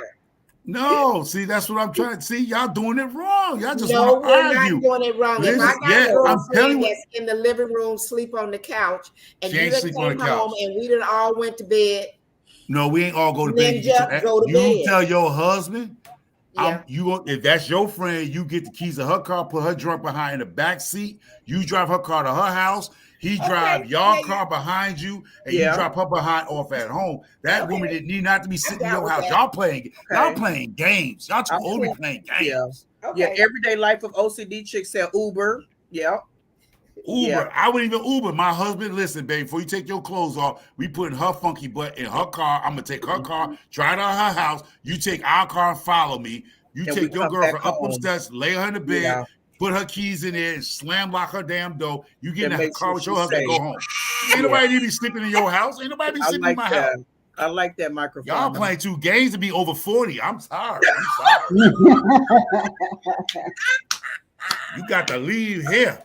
Okay, wait, hold on. I found they call it the etymology of nice. Um okay, first it's well, up here it says it comes from the Latin nescius. Not sure how you pronounce that. But it says deranged, insane, also foolish, silly, unwise. Oh, Hmm. Well, I ain't gonna that's now. new. Um, um, um, I'm watching this lady So when talk you about think about it, and what we always say, every time I be nice to somebody, what do you get? You're being kicked in the foolish. butt. Yep, Hmm. you're being foolish, unwise. Yeah. Hey, Okay. hands in the dirt. Hey, what's up, Um, man? What's up, Stacy? I like what Tag just said. Okay. Let me get into it. Okay. We're thumbs up. Okay. Hey, Stacy. Hands in the dirt. I don't know if I spoke to G Mama No, Groves. she was talking about a woman didn't let her man go to female women client homes because he was a maintenance worker, so he only had to go with male. But see, Okay. girl, So the I don't male. know Tag for sure, but you was told that. I would have told that lady you better be because Gerald might be over there slinging something, so you better stop playing. Get your money, girl, Okay, because they so but let me tell you though, micro farmer. Okay, so what she said was I was told about a lady whose husband has a business where he does home maintenance, but she won't let him go to the client's home without her. So he sometimes misses out on work. What do you do? Okay, so I had a What situation do like you that what where do I had you a guy think? working on my place, but I would ask him to always bring his wife with him because I don't ever put myself in a situation, even though she wasn't my friend, I don't ever put myself in a situation to where something like that could come up or whatever. I did have a friend, and we're still good. associates. And she was at work and something happened with my truck and everything. And I called her. She wasn't at home. And she's like, oh no, just call Jimmy. He'll come get you. I'm like, absolutely not. I'm not about to be rolling with your boyfriend, husband by myself. You don't put you yourself. talk about a friend, but she's talking about a man. She ain't talking about no Right. friend. But what I'm But if saying, you got to do that, This sweetie, lady, if no, the he fact said that this I know, lady's husband has had a business where if you he got to do does that, then you don't maintenance. need to be with that person. If you got to do all that, you don't need to be with that person. That's what I was waiting to say. Yeah. Ain't no way I'm following no grown man or telling him Yeah. not to do something. There's got to be a level of trust there. Where's the trust? Yeah. Yeah. Where's the trust at in the You don't relationship? need to There's be in no that marriage trust or in that he relationship. losing out on money. Look, he losing out on money because she don't trust him. And guess what? Yeah. You might be there then, but you ain't there all the time. So if somebody's gonna do something, they're gonna do it. You can Exactly. try to be there. Exactly. Somebody I wants would to have do told her something, they're gonna get he it could done. he could have been doing work at P. Diddy house or TD Jakes. You don't listen. Y'all stop. Now stay on topic, micro farmer. Where that button at? Where that button? Yeah, You right. gotta keep your feet Is finger it on time that to exit button. bougie? I don't even trust them. I no longer trust girls vacations no more. Right. That's what and microfarmer. This is where the whole topic Well, came you about. When I don't was have talking no to other Yaya. choice but to trust it. I mean, to be in a relationship and be worrying about the other person, that makes no sense to me. Yeah. I Y'all be at the I personally don't want nobody who don't want me. Yeah, absolutely. I'm not I'm gonna like, sit y'all be there at and the worry about Atlantic. what Y'all you be doing and who you doing it with. don't worry No, about it. you're You an ain't gotta worry adult. about I'm me gonna being treat over you you. like an adult. yeah. You and your girlfriends be at the what they call the Atlantic over in the Bahamas, and I'll be at that cheap day in on the other side of that island. But I'm gonna be on the island with y'all. So y'all, the reason why we was talking about this subject is because I was talking to Yaya the other day, and we was talking about the Mahogany Jackson situation where her so-called friends did everything to her, like horrible things to her. And she was only 20 years old, a mother of three. I mean, a mother of a 3-year-old. It was horrible. I don't even want to get into it, but it reminded me of the Shanquilla Robinson situation. I don't put with no foolishness in my house. Either you trust me or you, exactly. But it reminds me of the Shanquilla Robinson situation where she traveled with her friends and the things that they did to her.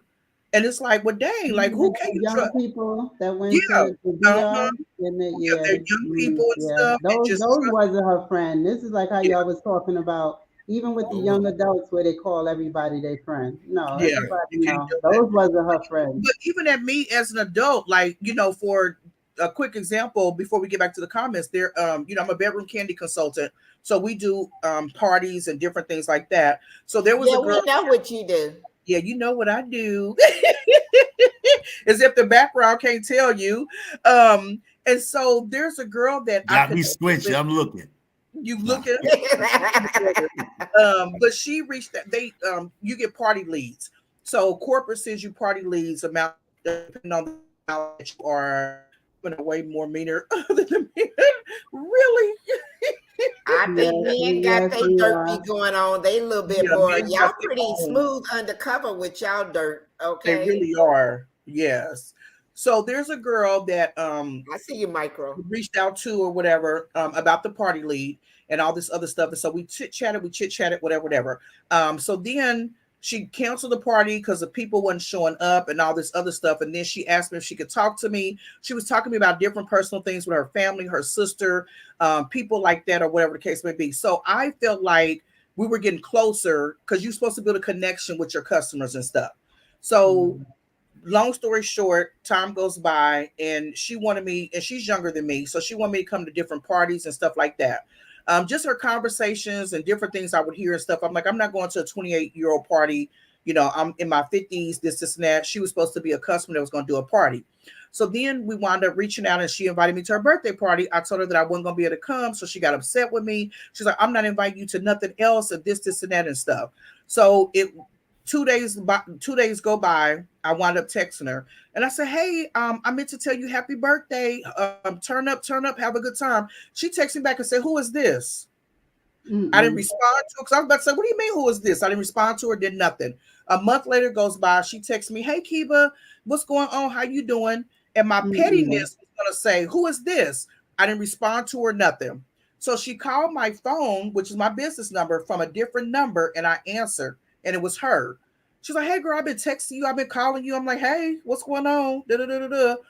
And so my conversation with her was real short because I'm thinking she's a real petty. Like, this is crazy. So So is that anyway, some kind of narky stuff? yeah, like what are you doing? Like, I don't roll like this. So then she winds up texting me and she said, "Hey, can you do a party for me? Can you host a party for me?" And I'm like, "Can I host a party for you?" And she said, "Yeah." Then she puts in there, "Can you host a BK party for me for my home opening XYZ?" I'm like, now we talking business. Let's talk business, you know? So what do you say? No, if a man does don't mess with you, more than likely you will know at least the ones I know. Okay. A woman would play friendly with another woman and hate your good. Yep, Well, absolutely. yes, yes, yes, Yeah, yes, yes, yes, No, absolutely. that exactly. won't I'm be right. me. Yeah. That Yeah. won't be me. I don't have That's time the for feeling that. that I got from her because I'm Not like, me. girl, you playing games. I don't have time for this stuff. And when she wanted me to host her a bedroom candy party, I'm like, yeah, let me know the date. She's like, oh, March such and such. I said, okay, let me check my calendar. I'll get back with you. Got home from work, checked my calendar, which I had my calendar on me. And I said, okay, that date is open. She said, okay, well, let me get back with you to make sure that the amount of people are going to come or something. 2 days later, she texted me and she was like, hey, I was just checking to see if that date was still available or are you too busy? I'm like, wow. So then I said, well, I'm leaving work. Give me about 20 minutes and I'll text you back. 5 minutes later, she texted me back. She said, don't worry about it. I already got it covered. I texted her back and said, okay. To me, she's crazy. Like, what are you obsessed with me so much for that you're doing all this stuff? The next day I get a party lead and I look at the thing and stuff. So what I do is I go to Facebook, I look up her name, I see that they're friends. So to me, that's like a setup. That's why I say you can't trust people. Because now I go over there, I do this bedroom candy party, I take all my, things and stuff. Then y'all Get either robbed. gonna rob me or set me up or whatever. I'm not playing those games. So I've had 2 other party leads, and the first thing I say, oh, did you find me through bedroomcandy.com or did somebody refer me? Because I love to give my referral people free gifts just in case she tries to like, oh, I'm gonna have my friend, book a party or whatever. That's why I say I got trust issues, y'all. It comes all back to friendship and people and all this other stuff. I don't have the time for it. The girl was like, oh no, I went to bedroomkenny.com and then they wound up putting me in the thing. I said, okay, cool, I can rock with her. But with that person, I'm like, nope, let me delete, block, because she's got something going on that I don't even know what's going on. I remember in my earlier days, after you turn 21 and you out and you kicking it or whatever. And that's why Donna that was on here earlier, her mom and I, that is who I came up with during the time when I used to be out there in the kicking in the club doing that stuff. We were together.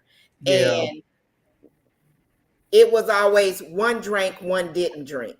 Mm-hmm. You know what I'm saying? When we would go out, because one was in control of when we go together, we left together. That was just something, as Bushy was saying earlier, that was something that we agreed on. That's how we did it. Okay. Mm-hmm. And there was times when it was like she threw me in the car because I was more of a drinker than she really was. And it was like, no, it's time to go. We leaving, we going home. The next day, of course, I am thankful for that. That's a good friend. Yeah. Yeah, I'm the drinker between the two of us. I drink shots, she don't. But I know I can hold my liquor though, but yeah. Yeah, can you pull up Tag's comment? I like what she said. Okay, I clicked on it. Yes, those were the rules. Tag had a comment. Okay, let me This is very, very good conversation. Here, this is really good conversation. At 7:30. What's today? Friday. Let me see. Yes, very good. This one? Oh no. I've had yard workers, plumbers, and more come to my home to fix things. I can't imagine them telling me they can't come because their wife's not available. My first thought is he cheated previously. Absolutely.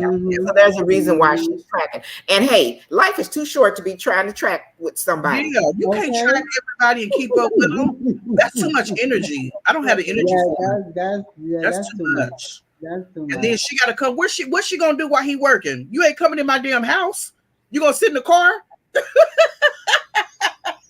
That part. He's like, no, you're not coming up in my house while he working. That's crazy to me. Yeah. I don't know if you're And, gonna both of and y'all try now, to rob. now I have to be a host to you because you got to Yeah. be here watching your husband. No, but I don't want a whole bunch of people. You might be scoping my house to rob me. Shit. I Yeah. don't want you up in Yep. my house. I don't know. Yep. That's why I Right. got issues. I don't trust people. Even some family members. When I'm here, when I leave for work, we all leave for work. Ain't nobody staying. Nobody got no key. We out of here. Because As Martin used to say, you ain't got to go home, but you got to get the hell up up out of here. Yep. Because this room that I'm in now, which is my office, used to be my guest room. And then at the back side, I used to have all my baking things because I wound up going to Joanne's to learn how to bake and do cookies and cakes and all this other stuff. There's too many diseases out here. Right. And so I would be careful of who would stay here because I would have even like spatulas, like Martha Stewart spatulas or different things like that they could just grab and leave with, you know, and those things like $20, $25 a piece. They are not cheap. So I'm like, nope, when I leave, you leave. Wait, you got family members who are still a spatula? Man, you don't, let me tell you. You got the stealing Family people is in the worse. family. You already who know. the things was in the family. Wait, they might steal that damn PlayStation or that Everybody knew TV. not to put I their ain't, pocketbooks I ain't alone. never and heard you black knew the folks thief steal. was in the Stop. family. Y'all not gonna put Everybody that on. got a thief in Y'all the not family. gonna put that on black folks. We'll steal your No, TV. I didn't say no name. I got some white family members and Mexican family members. I didn't say no color, but when thieves are thieves, they will find the smallest things to steal and put in their pocket. I ain't never out of the life I live and been around the ghetto people. I ain't never heard nobody steal a spatula. I heard them stealing TVs, your earrings, your mama's necklace, or your fake pearl stealing set. Tupperware. They will. They will. Stealing Tupperware, Nikki. Valuable to a thief. You know, everything could be valuable to a thief. Tupperware, Nikki? Stealing tomato stained Tupperware. People coming over your house to go shopping.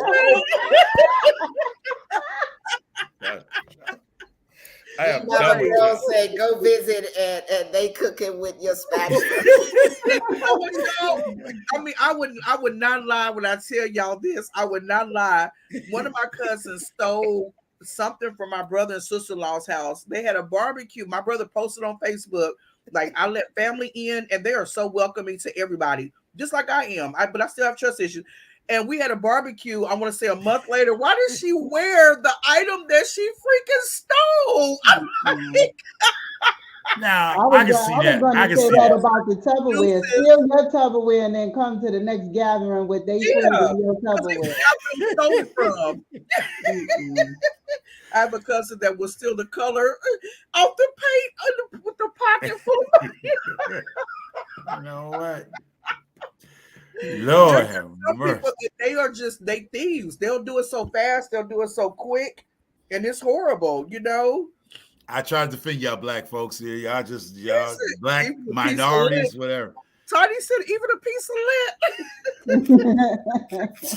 Microphone, you ain't never had no family members steal nothing. No. That you know of.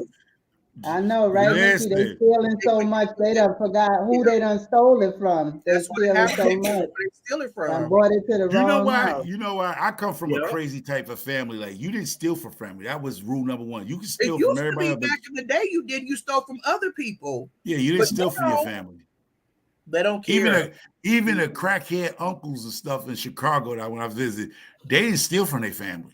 Yeah, they just didn't. They'll steal your bust your window, steal your Benzie radio out your car. You leave something in that car, they'll steal it. But they wouldn't steal from. I mean, that's back in the day. I don't know what the kids doing now. It's different now. They don't care. They'll steal from anybody, and it's unfortunate. It's really unfortunate.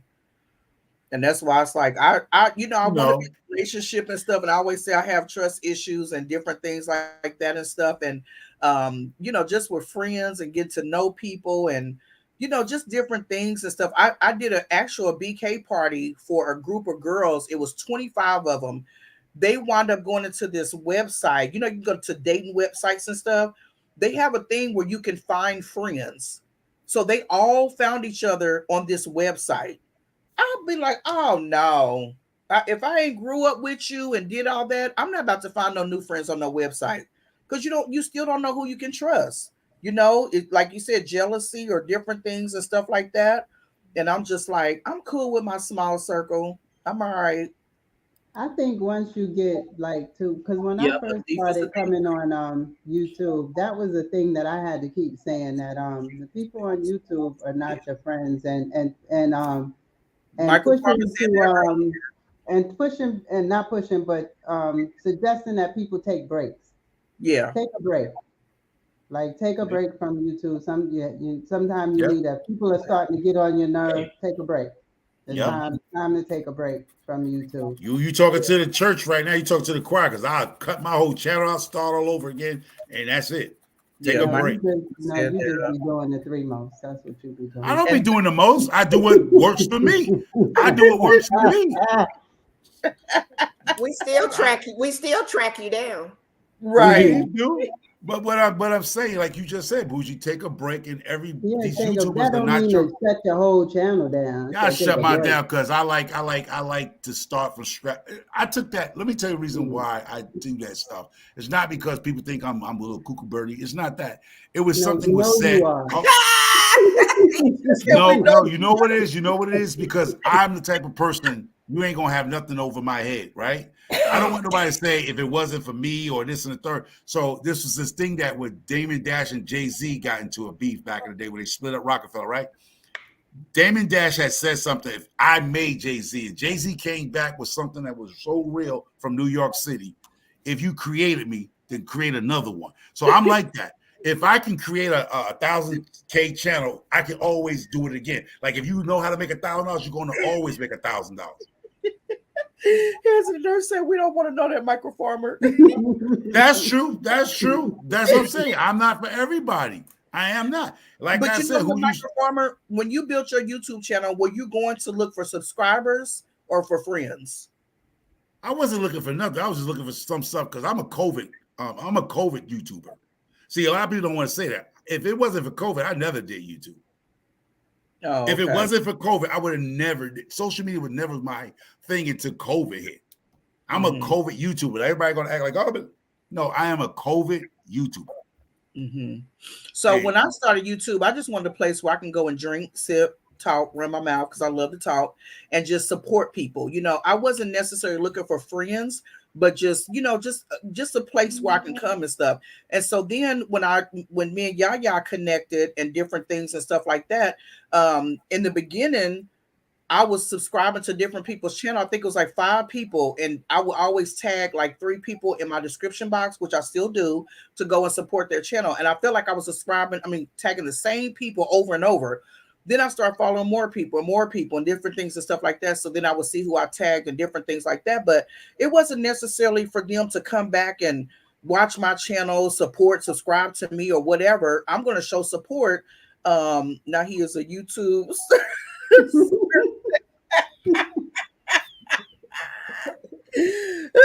answer the dirty childish, but I start following people on a constant and stuff, and then as I start like subscribing to more people's channel, I may not go back there the next day or different things and stuff like that. But I wasn't going to YouTube to find friends, and I say if I do find them along the way. Like CJ and Sharice, they help feed the families for Thanksgiving.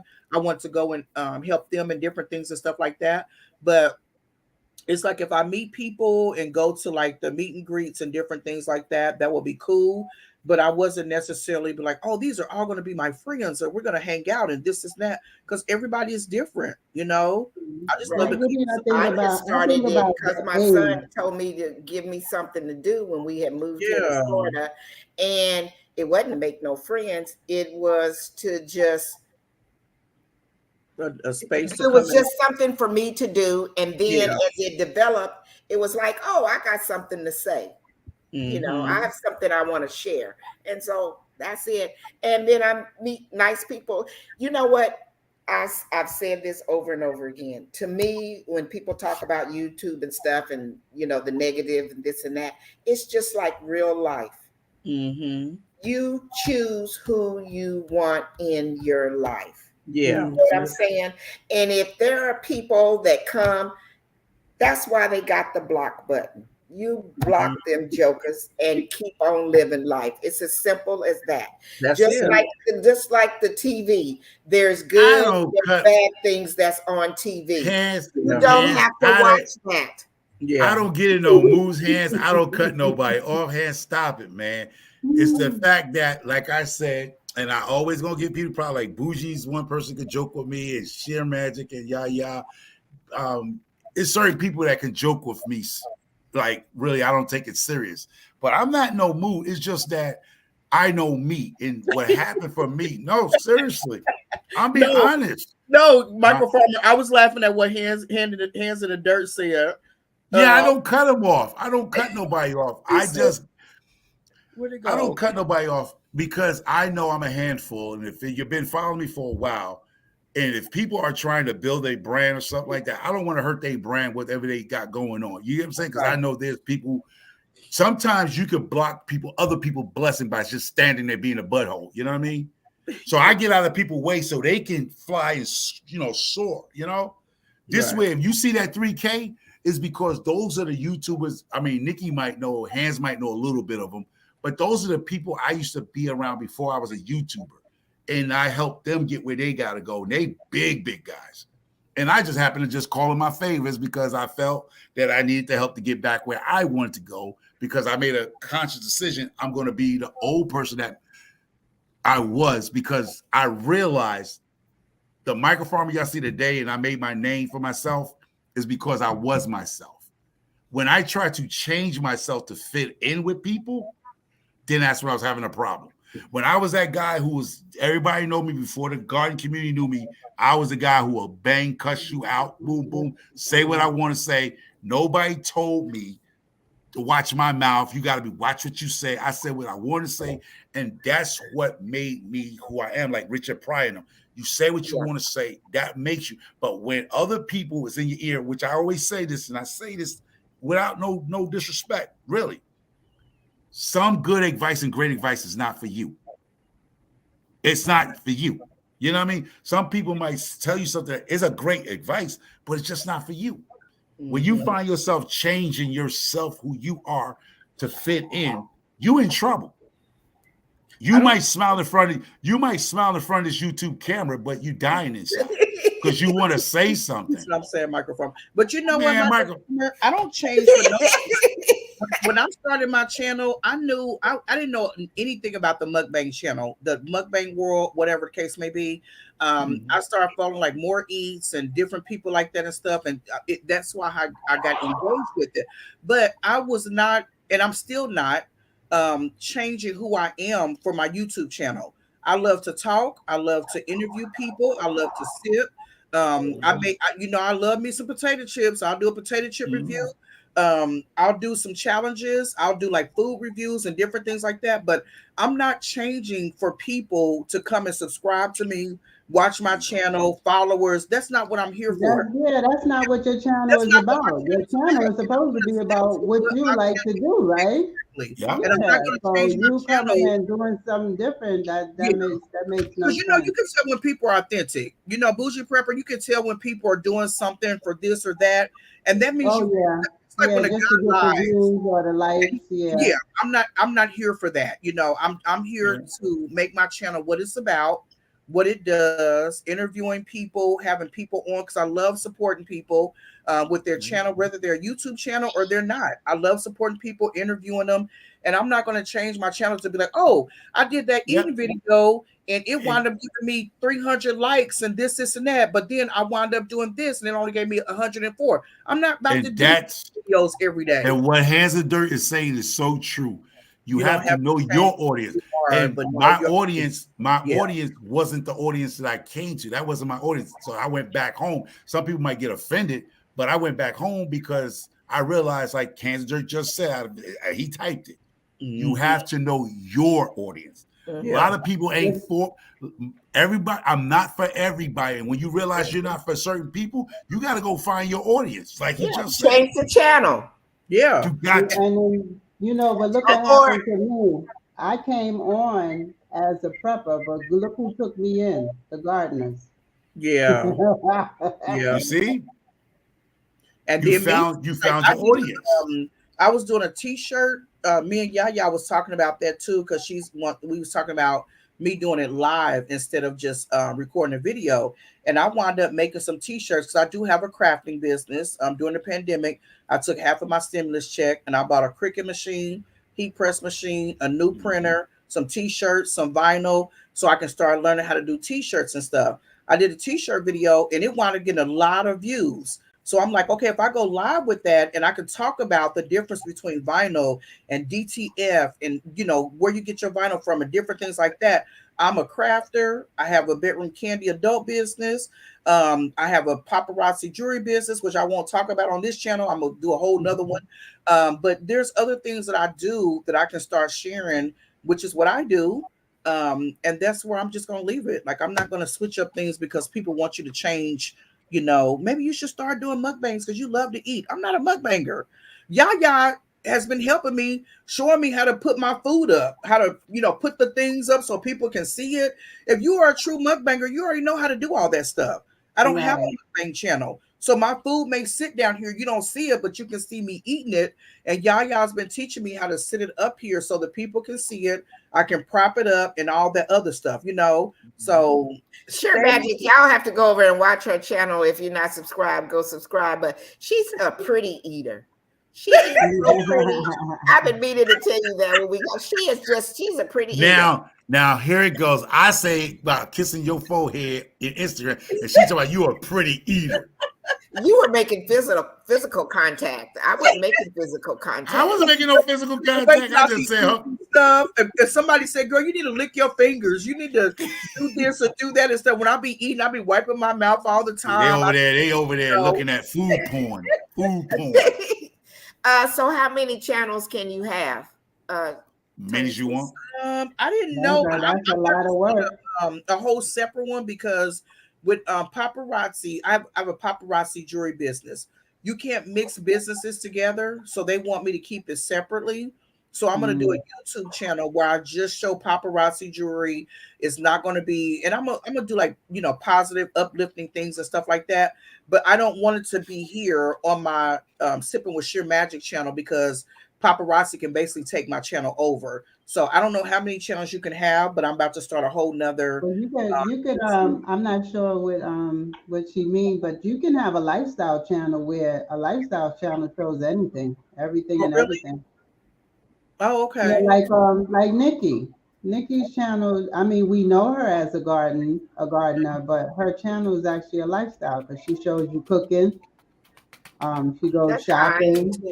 I started out mukbanging because I figured I could eat. I didn't have any other talents. Nobody want to see you mukbanging no carrot sticks. What's wrong with you, lady? That was before I was eating the carrot sticks. That's when I was fixing full course meals and we were sitting here talking and fussing with each other, me and Tim, and eating and all that. And I was like, I was tired of eating. Yeah. That was too much food to be trying to eat all the time. And so then I got on my healthy kick. So my channel is Yaya's Best Life. Whatever I'm living my best whatever life. You're doing at the time. Exactly. I am. I'm eating healthy. If I'm drinking some green stuff, that's what you're going to see. And if I'm gardening, you're going to see a little bit of that too. Yeah. And if I'm talking to Micro Farmer and dealing with him, you'll see that. Stay on topic. Look, stay on topic. We love us some Micro Farmer. I know. We love when he joins our channel.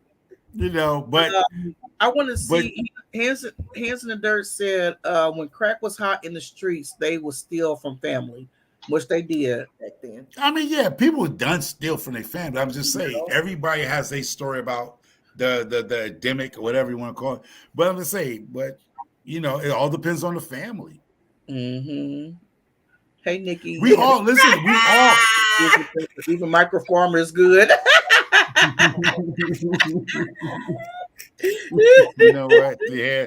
See, he be cutting up. He gonna talk about I cut him off. I don't cut nobody. Stop poking the bear, Stacy. Stop poking the bear. But that's what he do. When them two anywhere together, this is what you get. This is what you get together. Well, I'm learning tonight.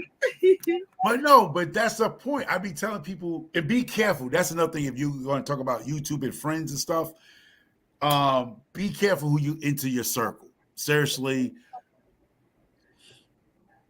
I'm gonna say YouTube, certain people are like family. Like, yeah, you might not see me sitting up in Nikki in the face every day and all day. They might not come over where I'm at all the time. Doesn't mean we have any problems. It's just like family. We just haven't talked to each other today, or we haven't seen each other for a while. There's no issues. I have no fallouts with nobody on this world of YouTube and social media, and nobody done nothing to me, and I ain't done nothing to nobody. So I just feel that I got to do what works for me. Like everybody, you just got to find out what works for you. And you got to try stuff. Like you said, you got to try to understand what works for you. Yeah. And I try to befriend a lot of, befriend, I'm going to say that word, a lot of YouTube to show them they can do this. I will come up on their lives. I help them push their channels. But sometimes people don't want help from certain people. And I learned that today. I learned that this year, last year too. Some people just don't want the good information coming from you. They'll take it from somebody else. They won't take it from you because they don't want to hear from you. And that's it. So I be telling people, don't, because you don't see me in people's lives or you don't see me up there on their channels no more like that, doesn't mean we had a fallout, y'all.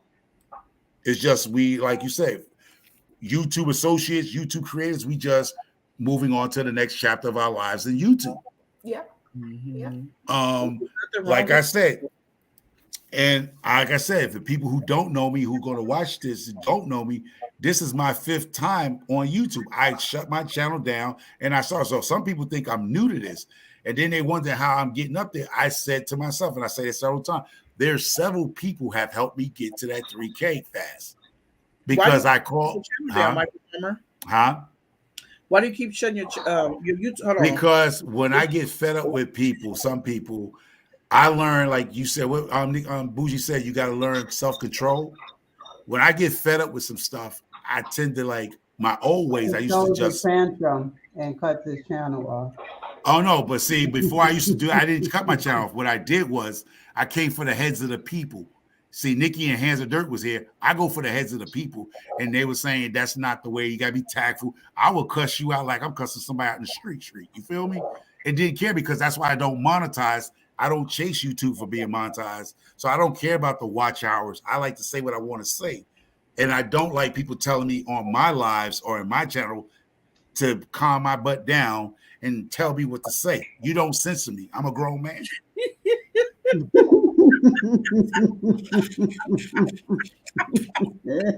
know what? See, now he's the only one could do that. Now, if it was another person up here said something like that, I don't know. I mean, it had to click the X button on you. You had to click me out. No, you would have to just click me off, kick me out the studio.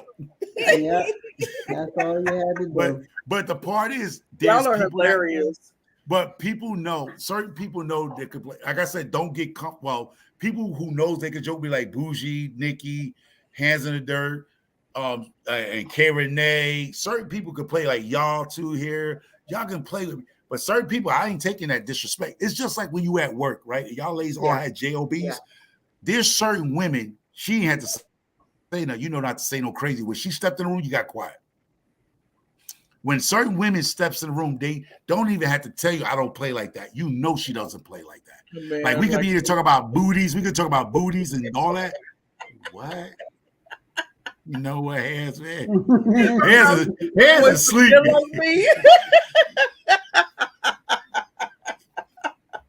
You know what, man?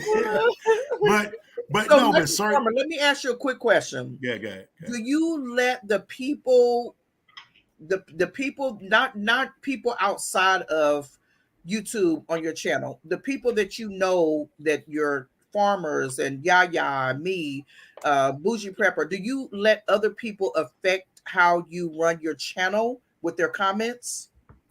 No. I talk about when people tell me what's in my red cup. He must be drinking. Certain people say it. I won't say nothing. But is it people farmers, or is it people that's outside of the farming community is what I'm asking? No. Ain't nobody outside the community mess with me. It's the people that was in the community that I was part of. And I say I kept my mouth closed because I usually, if you said something about me and I know you said something about me, I used to come and confront you. You know what I mean? On YouTube. That's the way I used to be. That's what made me, because they, like y'all said, they waiting to see what microfarm is going to say today. That's what the thing that brought people to me. because Michael Farmer gonna say something that's gonna probably offend somebody, or he's out here gonna trim somebody a new butthole. But I stopped that while hands in the dirt, and Nikki was trying to tell me that's not the way to do it. And I was like, yeah, let me try y'all way. Sometimes you got to try somebody's way to see if it works for you, right? And stop letting them entertain your energy. Yeah. So what happened was, when I realized, and I took a deep dive for myself, is that I realized what made me Micro Farmer. You know what I'm saying? I went back to the roots. What made me? And what made me was I was a no-nonsense YouTuber. You know what I mean? People knew that. Like, this is the guy not to come talk crap about, because he's going to make a video on you. You know what I mean? No, I'm not going to physically hurt you, but I'm going to come up here and have a rant for 2 or 3 hours on you. You know what I mean? One thing I learned about being on YouTube is that you have to have thick skin. And I'm a sensitive person. I'm a Pisces, but you have to have thick skin. When people comment, they say this, say that, even not just on YouTube or different things and stuff. There could be family members. You could be on Facebook. You could be on Instagram. I had made a statement about gas prices being high one time. And I said something about gas prices so high. Somebody comment, well, you drive an SUV. You should probably change your vehicle to a car. Skip way past her comment and comment on somebody else's. You can't let people like that entertain your energy, because they will take it from you. You lucky I didn't see it. You lucky I didn't see it.'d have been more pissed off. I'd tell you to go get a bike. No, because guess what? I would have went to the little 3 damn dots and I would have blocked your ass. I'm like, no, that part right there. Everybody got an opinion. You know what I'm saying? Yes, and since this is my channel, my opinion comes first while we talking about it. Exactly. You know, I mean, you just kind of gotta, and then the rest of it. I've gone to some comments. I haven't had that many bad comments in the time I've been on here, but I've blocked some comments before they said, you know. One time somebody tried to talk about me and Tim at one time, and I was like, I block them. Yeah. Hey, I hear about crazy comments and stuff, but I've been lucky. The craziest I had is because when I first started, I was a balcony gardener, and somebody came and said, well, you know, you could go to like an elderly person and ask them to, you know, if you could garden on their property. And I'm like, who told you I wanted to do all of that? Right. I'm fine with my 5 pots on my balcony. Mind your business. Lord have mercy. Some people, they don't have no positivity whatsoever. All they think is negative. Like, so why you couldn't be happy for me with my five grow bags on my balcony? Exactly. Why do you have to suggest that I go and do more? Why does gardening have to be a big thing? Yeah. You know, why can't it be, oh, they're growing something, be happy for them. Yay, they're growing something. I don't care if you got something in the window. You growing something. I'm happy for you. It's a start. You don't know where they might go from there. Everything don't have to be big. Hands in the dirt. Argue with your mama. Don't argue with me. Argue with your mama. And you know what? Don't give people that energy. Don't even feed it to it. Ignore it. Roll past it. Because once you start giving them that energy, they're going to love it. Oh, now I'm about to really entertain her. I'm like, no. I did a video on my, I don't know if I did it on my YouTube. I did a video on my Instagram and my Facebook. I don't know if I did on YouTube, but I had went grocery shopping and I said, the difference between grocery shopping, spending $100 back in the day versus now. So I'm like carrying bags in my mouth, carrying bags up here, $100 worth of groceries. I'm walking in my kitchen, I sit on the table, and I'm like, I'm tired. I still got more groceries in the car. Then I said, versus now, I cut the eggs in half. So it was like 6 eggs. And then I had like a pizza, a bag of chips, and something else. And I said, versus now $100. And so some people was laughing. Then Big said, "Oh, that's that Biden world. That's Donald Trump, XYZ." Oh and I'm like, we're not going political on my page. That's not what I'm here for. Exactly. It's funny and it's showing an example. And so I'm like, okay, you can either leave or, you know, I don't even be rude to people. You know what that is? That's just being miserable. Yeah. I'm like, this was funny. It was not supposed to be about that. But because you want to do that, then let me just delete you. Let me just get you off. Right, exactly. You're just miserable. It was nothing about politics. And it could have been, but I was just saying, this is how I grocery shop back in the day for $100 versus now. Groceries is high. Yeah. And You know what? I'm just you just amazed. pointing out groceries is high. How has that got anything to do with political stuff? I was like, why are we going there? But you know what? In most things, it always seemed to go there for some reason. And I'm just like, nope, That's I'm because not. people ain't got nothing else better to do but sit Yeah, at That home and watch part, that garbage on the news and yeah. all that kind of stuff that and talk part right about other there. people or And whatever. I'm not a news watcher. I hate watching the news. I watch it for the weather and different things like that. But I'm like, I am so not a news watcher. And I'm like, this is not the channel for that. There's so many other channels that you can go to, but this is not the one. Like, this is not the channel for that. Yeah, okay. Gotcha. Look Yeah, like a but farmer dude. no, I know. I checked you on YouTube. I was saying we 2 hours. Y'all kick us out of here by now. Oh, I think yeah, we have. We've been going strong, haven't we? This was a good Yeah. old conversation. Yeah, it was a good All laid back. conversation. Yeah. But no, this has been really We great. used to stay within an hour, but then when the Yeah. conversation getting good and we got people coming up, we love to hear different opinions and different things and stuff like that, and just to see what people's outlook on different things are. So we appreciate everybody. Let me see if I miss anybody in the comment. Yeah, you know what?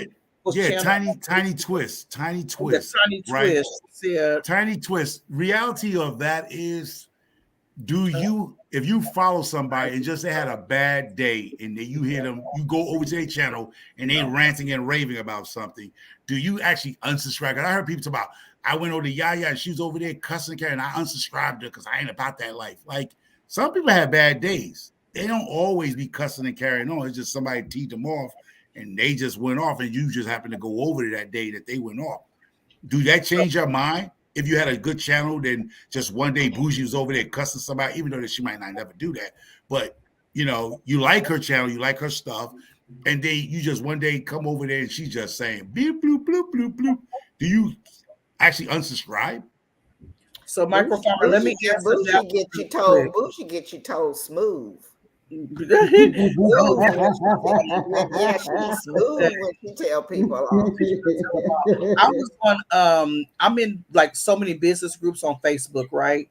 So there was this AI business group that I'm in, and the guy was saying something, he had a question, and so I answered the question, and he's like, okay, he's like, can you go and subscribe to my YouTube channel? So I went and I said, let me go check it out. I went to his YouTube channel. He said it's a positive channel. Great. Thank you. Have a good night. He said it's a positive YouTube channel. Can you go and subscribe to my channel, like and follow? So I wound up going to his YouTube channel, and the first thing it was like itches, blah, Wow. blah, blah. I was like, whoa. I'm like, okay, like I'm not saying the word, but I went to the next video, like maybe, and it was like 3 to 5 minutes for the videos and stuff. He's like, you want to F with me? I'm gonna do. I'm like, okay, this is not the type of things that I like. So then he was like, what did you think about it? I didn't want to be rude, be like, this is not the type of thing. I don't do sub for sub. Like you sub for me, I'll sub for you. No, because there's certain things that I don't do violence. I don't do all the extra this, and that and stuff. And so when he came to my channel and stuff, he's like, well, I'll subscribe to you if you subscribe to me. And I said, well, thank you for coming through, but I'm good. So you don't want another subscriber? So now he's getting like real, like crazy. Now you seeing the ish part of him. Yeah.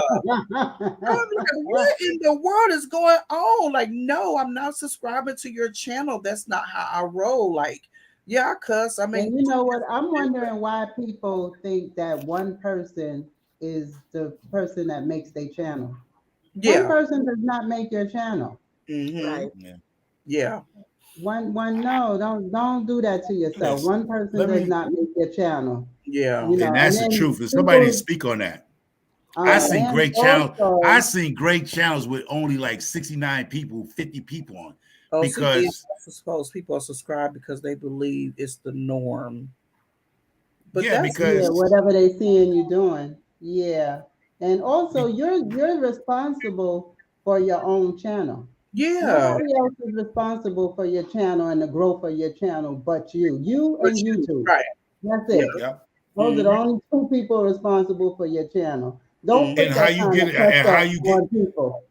Yeah, but how you get to grow is your business, because like I said, if you get help from somebody, you know, because But I don't always expect people to help you. Don't put that kind of pressure on people. Right. Yeah. You decided to do YouTube, not the And that's people on that you you. met or you come across. Yeah. You decided to do YouTube, see so that's it's true. And you who's supposed to grow your channel. but Absolutely. don't ask for help when you don't help. You feel me? That's the rule to But this That game. too. Well, you Don't but get, you ask get for you you help, get get on a, a because you have a YouTube lot of channel. that. I'm not gonna ask nobody I haven't helped get them where they at, because I got receipts like, well, I ain't gonna say Wendy no more because you see what they did to her. But I'm gonna say I got receipts of I've been sitting on people's lives for 5, 4 hours, 2 hours, sitting up late nights in my first years here. I'm talking about until 8 o'clock in the morning and stuff to get people where they are big YouTube channels now. So I was there. Now, did they owe me anything? No, because I never asked nobody to help me and help me out. But this round, I was like, you know, certain individuals I know that rock with me, yo, I need help, bro. You know what I mean? Yeah. No problem. Got you. You know what I mean? Right. That's all I asked. I ain't And actually, then you know I what didn't go in too, there. if When you I grow started my channel, organically, because yeah, you want people that wants to watch your channel. You just yeah, Right. don't want random people yeah, subscribing to your channel. You want people that actually want to watch your channel. So why be wanting subscribers that's only going to come and subscribe? You get paid for the views, not your subscribers. See, I Am don't I get paid. right? See, that's the difference. No, you're not right. I don't get paid by YouTube. I don't monetize. I No, get I'm just paid. saying Hold up. I'm those who explaining to you. do I'm get explaining to you. monetized. I'm going to explain you. Stop working for a slave. When your hands they're talking about I'm a servant, I'm I'm not a not servant. talking about that. You No, going on listen, to listen, listen. something No, I'm not. deeper, I'm not. deeper. I'm I'm not. talking I'm not. generally. I'm talking I'm not. generally. I'm That's not. how YouTube, Generally, you get paid with YouTube from views, right? you get more. See, okay, you're right on that aspect, but that's the And that's old-fashioned all way. I'm talking about. That's all I'm talking All right, about. Is you now get you talk paid about from that. Go, views. go. Now I'm going to tell you how to make more money instead of sucking on YouTube's I broadcast. ain't talking about Hold up, that. See, I'm now telling you're you. going Listen, into something I no, ain't I'm talking not. about. I'm I'm just not. talking about I'm not. YouTube. So Because I'm Period. sick of. microfarmer, let me say one thing real quick, Okay. real quick. So when Okay. I first started YouTube, I watched, like I told y'all, a whole bunch of different people, right? When I started YouTube, it was not to get paid. I didn't even know you could get paid on YouTube. That's how clueless I was. I just wanted a place where I could just come run my mouth, sip, talk about whatever I want to talk about, you know, do whatever, just be free. So then when I learned that you could pay for YouTube, I had people like inboxing me on Instagram, hey, I see your SEO, CEO, something like that. It looks like this and that. You can pay $250. I'll get you subscribers and followers. I'm like, I'm not paying nobody to come and follow me. I want genuine subscribers. If it take me a year and a half, 2 years to get to whatever, then that's what I'm going to do, because I'm going to be genuine within myself. Whatever I do on YouTube, whatever I share on YouTube, I'm not trying to be like other channels. That's not what I'm here for. So I'm going to take my time to get to wherever I need to. If I'm going to be at, like, I think I'm at 430 some subscribers now, 440.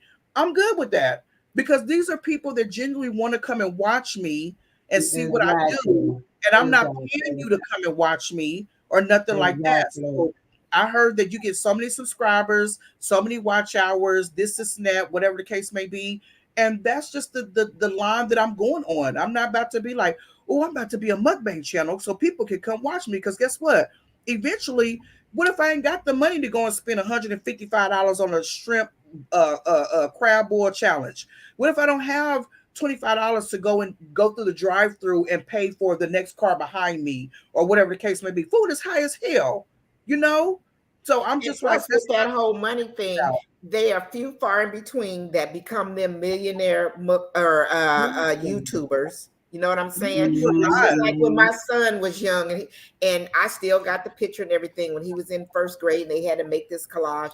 He said he wanted to go to the NBA. I let him go ahead, and that was his dream, if that's what he said he wanted to do. But along the way, as he kept advancing and growing and everything, I kept saying, when you finish with the NBA, what is it you want to do? What, you know, when you go to da. But I let him go ahead and think that. You know, so then when it got to the time, even though he was in all of the sports, you know, he was the AAU and all that. I paid all kind of money. He was on a traveling team, blah blah blah blah blah. But when it came to the time that no, you ain't going to the NBA, which very few of them kids do end up in the NBA. Okay, it was like, when you go to college, what are you going to major in?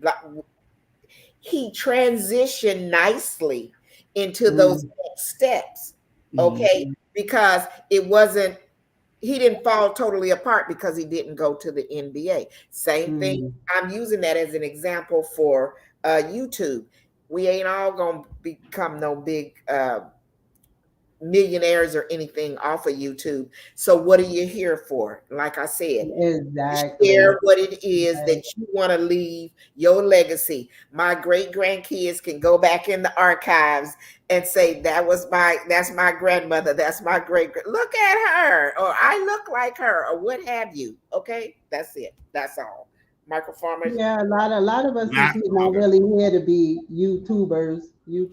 We might just be here for the social, like how we are talking about tonight, friends. This might be how we socialize. Some of us are homebodies, and so we come together like this, and we talk and stuff like that. So everybody's not really here to be a YouTuber and make money on YouTube. I'm not here for that.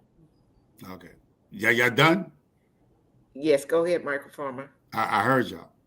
What I was saying is, for some people, like y'all said, that's for what y'all purpose are. But when you're looking at subscribers, it's not about people. Some people, it's not about watching. It's about when you go to these companies for asking for sponsorship, they're going to ask. They're not asking for watch hours. That's some YouTube stuff. These people want to see what audience you can grab, right? So if you have a certain niche company, what I'm into, the garden and the stuff that I'm into, like I said, my YouTube channel is not my real world, y'all. You know what I'm saying? So YouTube, I use YouTube as, like, you want to call it your resume. For me, I use that for companies that send me stuff. I don't need your product to push. I need compensation dollar-wise. So I grow stuff that y'all don't see, and things I do that y'all don't see. That's what I'm saying. When they ask, you say, hey, I got these are X amount of certain subscribers, blah, blah. They don't care if Bougie watch my stuff or not. They just want to see that number of subscribers. They want to watch how many people really watch it. Because you can leave your TV on. That doesn't mean you're watching Channel 5 News. You just fell asleep. They think you watch it, but it's just on. That's the same thing with the watch out. People's not really watching. They're just running your playlist. You know what I'm saying? Yeah. So they don't really care. They just want to see that number. They want to see your reach. So when they go and they send somebody to go see what your subscriber count is, that's how you're going to get money, deals, or things that you want in life to boost your life better. YouTube is saying, we're going to pay you pennies on a dollar, whatever it is. They're getting millions of dollars to put them ads on your channel, and they're giving you pennies. Yeah. So, yes, for some people, that's great. I'm not here to debate. You do what you want to do. So that's how you get your work, your money. If you good with that, you good. But I was saying to people, because I have proven over and over again, for the people that really rock with me behind the scene, this is how you're going to make some side money, y'all. They're going to, like hands up, they're going to offer you stuff. So it's not about, if you want people to watch you because you want to say, hey, this is me, cool. But there's companies, and when you go to reach out for, see, when you see them bicycles and them cars, they got sponsors like Tide, Gain. They have people who pushes those to companies to get sponsored. Sponsorship could be money. It could be products that you want. There could be things that you do. For me, if you want me to grow some of your stuff, because this is what I said on K Renee know what I'm talking about. People are messing with y'all food, y'all. There's people, and I say it because you ain't got to hear from somebody else. I am growing those crazy seeds that y'all your grandchildren is about to eat. When you think about cold hardy stuff, they're sending stuff to cold climates, and now they're asking regular civilians to grow this in their yard or in a pot or a pan and bring back the data. When you get this is what I'm saying. I'm not saying nothing to get me killed, but you know what I get? I get something with -3333/7. I don't know what it is. All they want is the data. Don't eat the fruit. Whatever come off it, don't eat it. This is talking about what Hans Dirk going to tell you. These people are 200 years ahead of you. You get what I'm saying? When you hear Lead Farmer, you hear Homestead Heart, and you hear these people talk about genetic mod foods, don't believe the labels. Please do not get caught up reading labels, because they are changing your food as you speak. You might not be affected, but your great-grandchildren are going to be affected by this food, because there's a food shortage and they're trying to get ahead of it. And they want people to grow. So when you hear about cold hardy plants that don't normally grow in the Northeast, but now they got cold hardy kiwis, they got cold hardy pomegranates, these are not naturally done here. These have been probably done back in the 1920s and the 30s. And they continue to do this stuff without having, they're hiring ordinary people with farms, land, and they paying them to see this stuff. And they told them not to speak about it. You know what I mean? That's crazy. Because this is what Bougie tell you about. We're gonna have to do a thing on the gardening too, because we was talking about Patty's Kitchen, you coming up, talking about farming and food and the different things and stuff like that. Well, what we eat, what we intake, what we giving our kids, and different things and stuff like that. Because it's the way we should be a good conversation. And I don't want to scare nobody, because my YouTube channel is not for scare tactics, but they are changing your food, y'all. And you hear them, but what happened is they're not changing your food tomorrow. We talk about 30 to 40 years from now, when they get all the data, and then this is how it's going to come about. Hey, y'all, take care. But that's what I'm talking about. You have to keep all that, so we do another one with food and different things and stuff like that, because that was a conversation. Your food is changing in front of your eyes, y'all. Yeah. They used to hire those farms to do it for them. Now they holding regular gardeners like us who come and run our mouths, talking about we got 10 acres, 20 acres. They like secretly emailing these people saying, can you grow this on the side and see how it works for your climate? Because if you hear the YouTubers, the climate is changing. Texas is getting cold. Georgia's getting cold. The Northeast haven't been cold like it's in years. And Bougie's from the Bronx. It's not cold like it used to be here. Florida is cold. Yeah, it's getting crazy, and they're trying to get ahead of the food supply, because if it is a shift in the weather, we're gonna starve to death, y'all. Because they're not gonna be able to grow. They're not gonna be able to grow oranges and cabbages and tomatoes in Florida, because Florida just get as cold as New York used to get. Yeah, Texas is getting colder than New York. So they trying to get ahead of it. I'm not trying to. We could adapt to the change. I don't think we're gonna starve. We could adapt. But a lot of us is going to leave. But a lot of us is going to leave. The world is overpopulated than back in the days. The world is overpopulated. If you don't want to believe that, go. The world is over. We can't talk about back in the days, because back in the days we had less people on this planet. Now people are living to be 90 years old, 80 years old, when they should have been in the ground, because man playing God. I'm gonna just say that real quick. A lot of y'all belong already in the cemetery, but you're taking 12 pills a day to stay alive. You are the walking dead. I'm sorry. Bye, Michael Farmer. Let me and Yaya say our outro on that note. I'm like, now Michael Farmer to play God. He got a heaven and hell to put people in. Rude and outer order. You're rude and outer order. What do you mean? He done played God for a minute. I'm like, oh yeah, he did. He went there. We love you, Michael Farmer. We love you. Thank you guys. Thank each and every one of y'all. Thank y'all so much for joining. This was a good evening. I enjoyed this evening. It was really good. Good topic. Good topic. Thank you for joining us. Thank you so much. Thank you for having me up. I appreciate it. Anytime. Yes. So as I say in each and every video and live, we love you, Micro Farmer. Thank you for coming to Meeting in the Ladies Room. Hey, Black's Topical Homestead. Oh, hi, hello, Sherry. How are you? Micro Farmer. This is the people that host the meet and greet that I was telling you about, Sheer Magic in Georgia. Yeah, nice to meet We've y'all. been on for a couple hours. We had a long night tonight. Great conversation. So if you get a chance to go back and catch some of the replay, please do.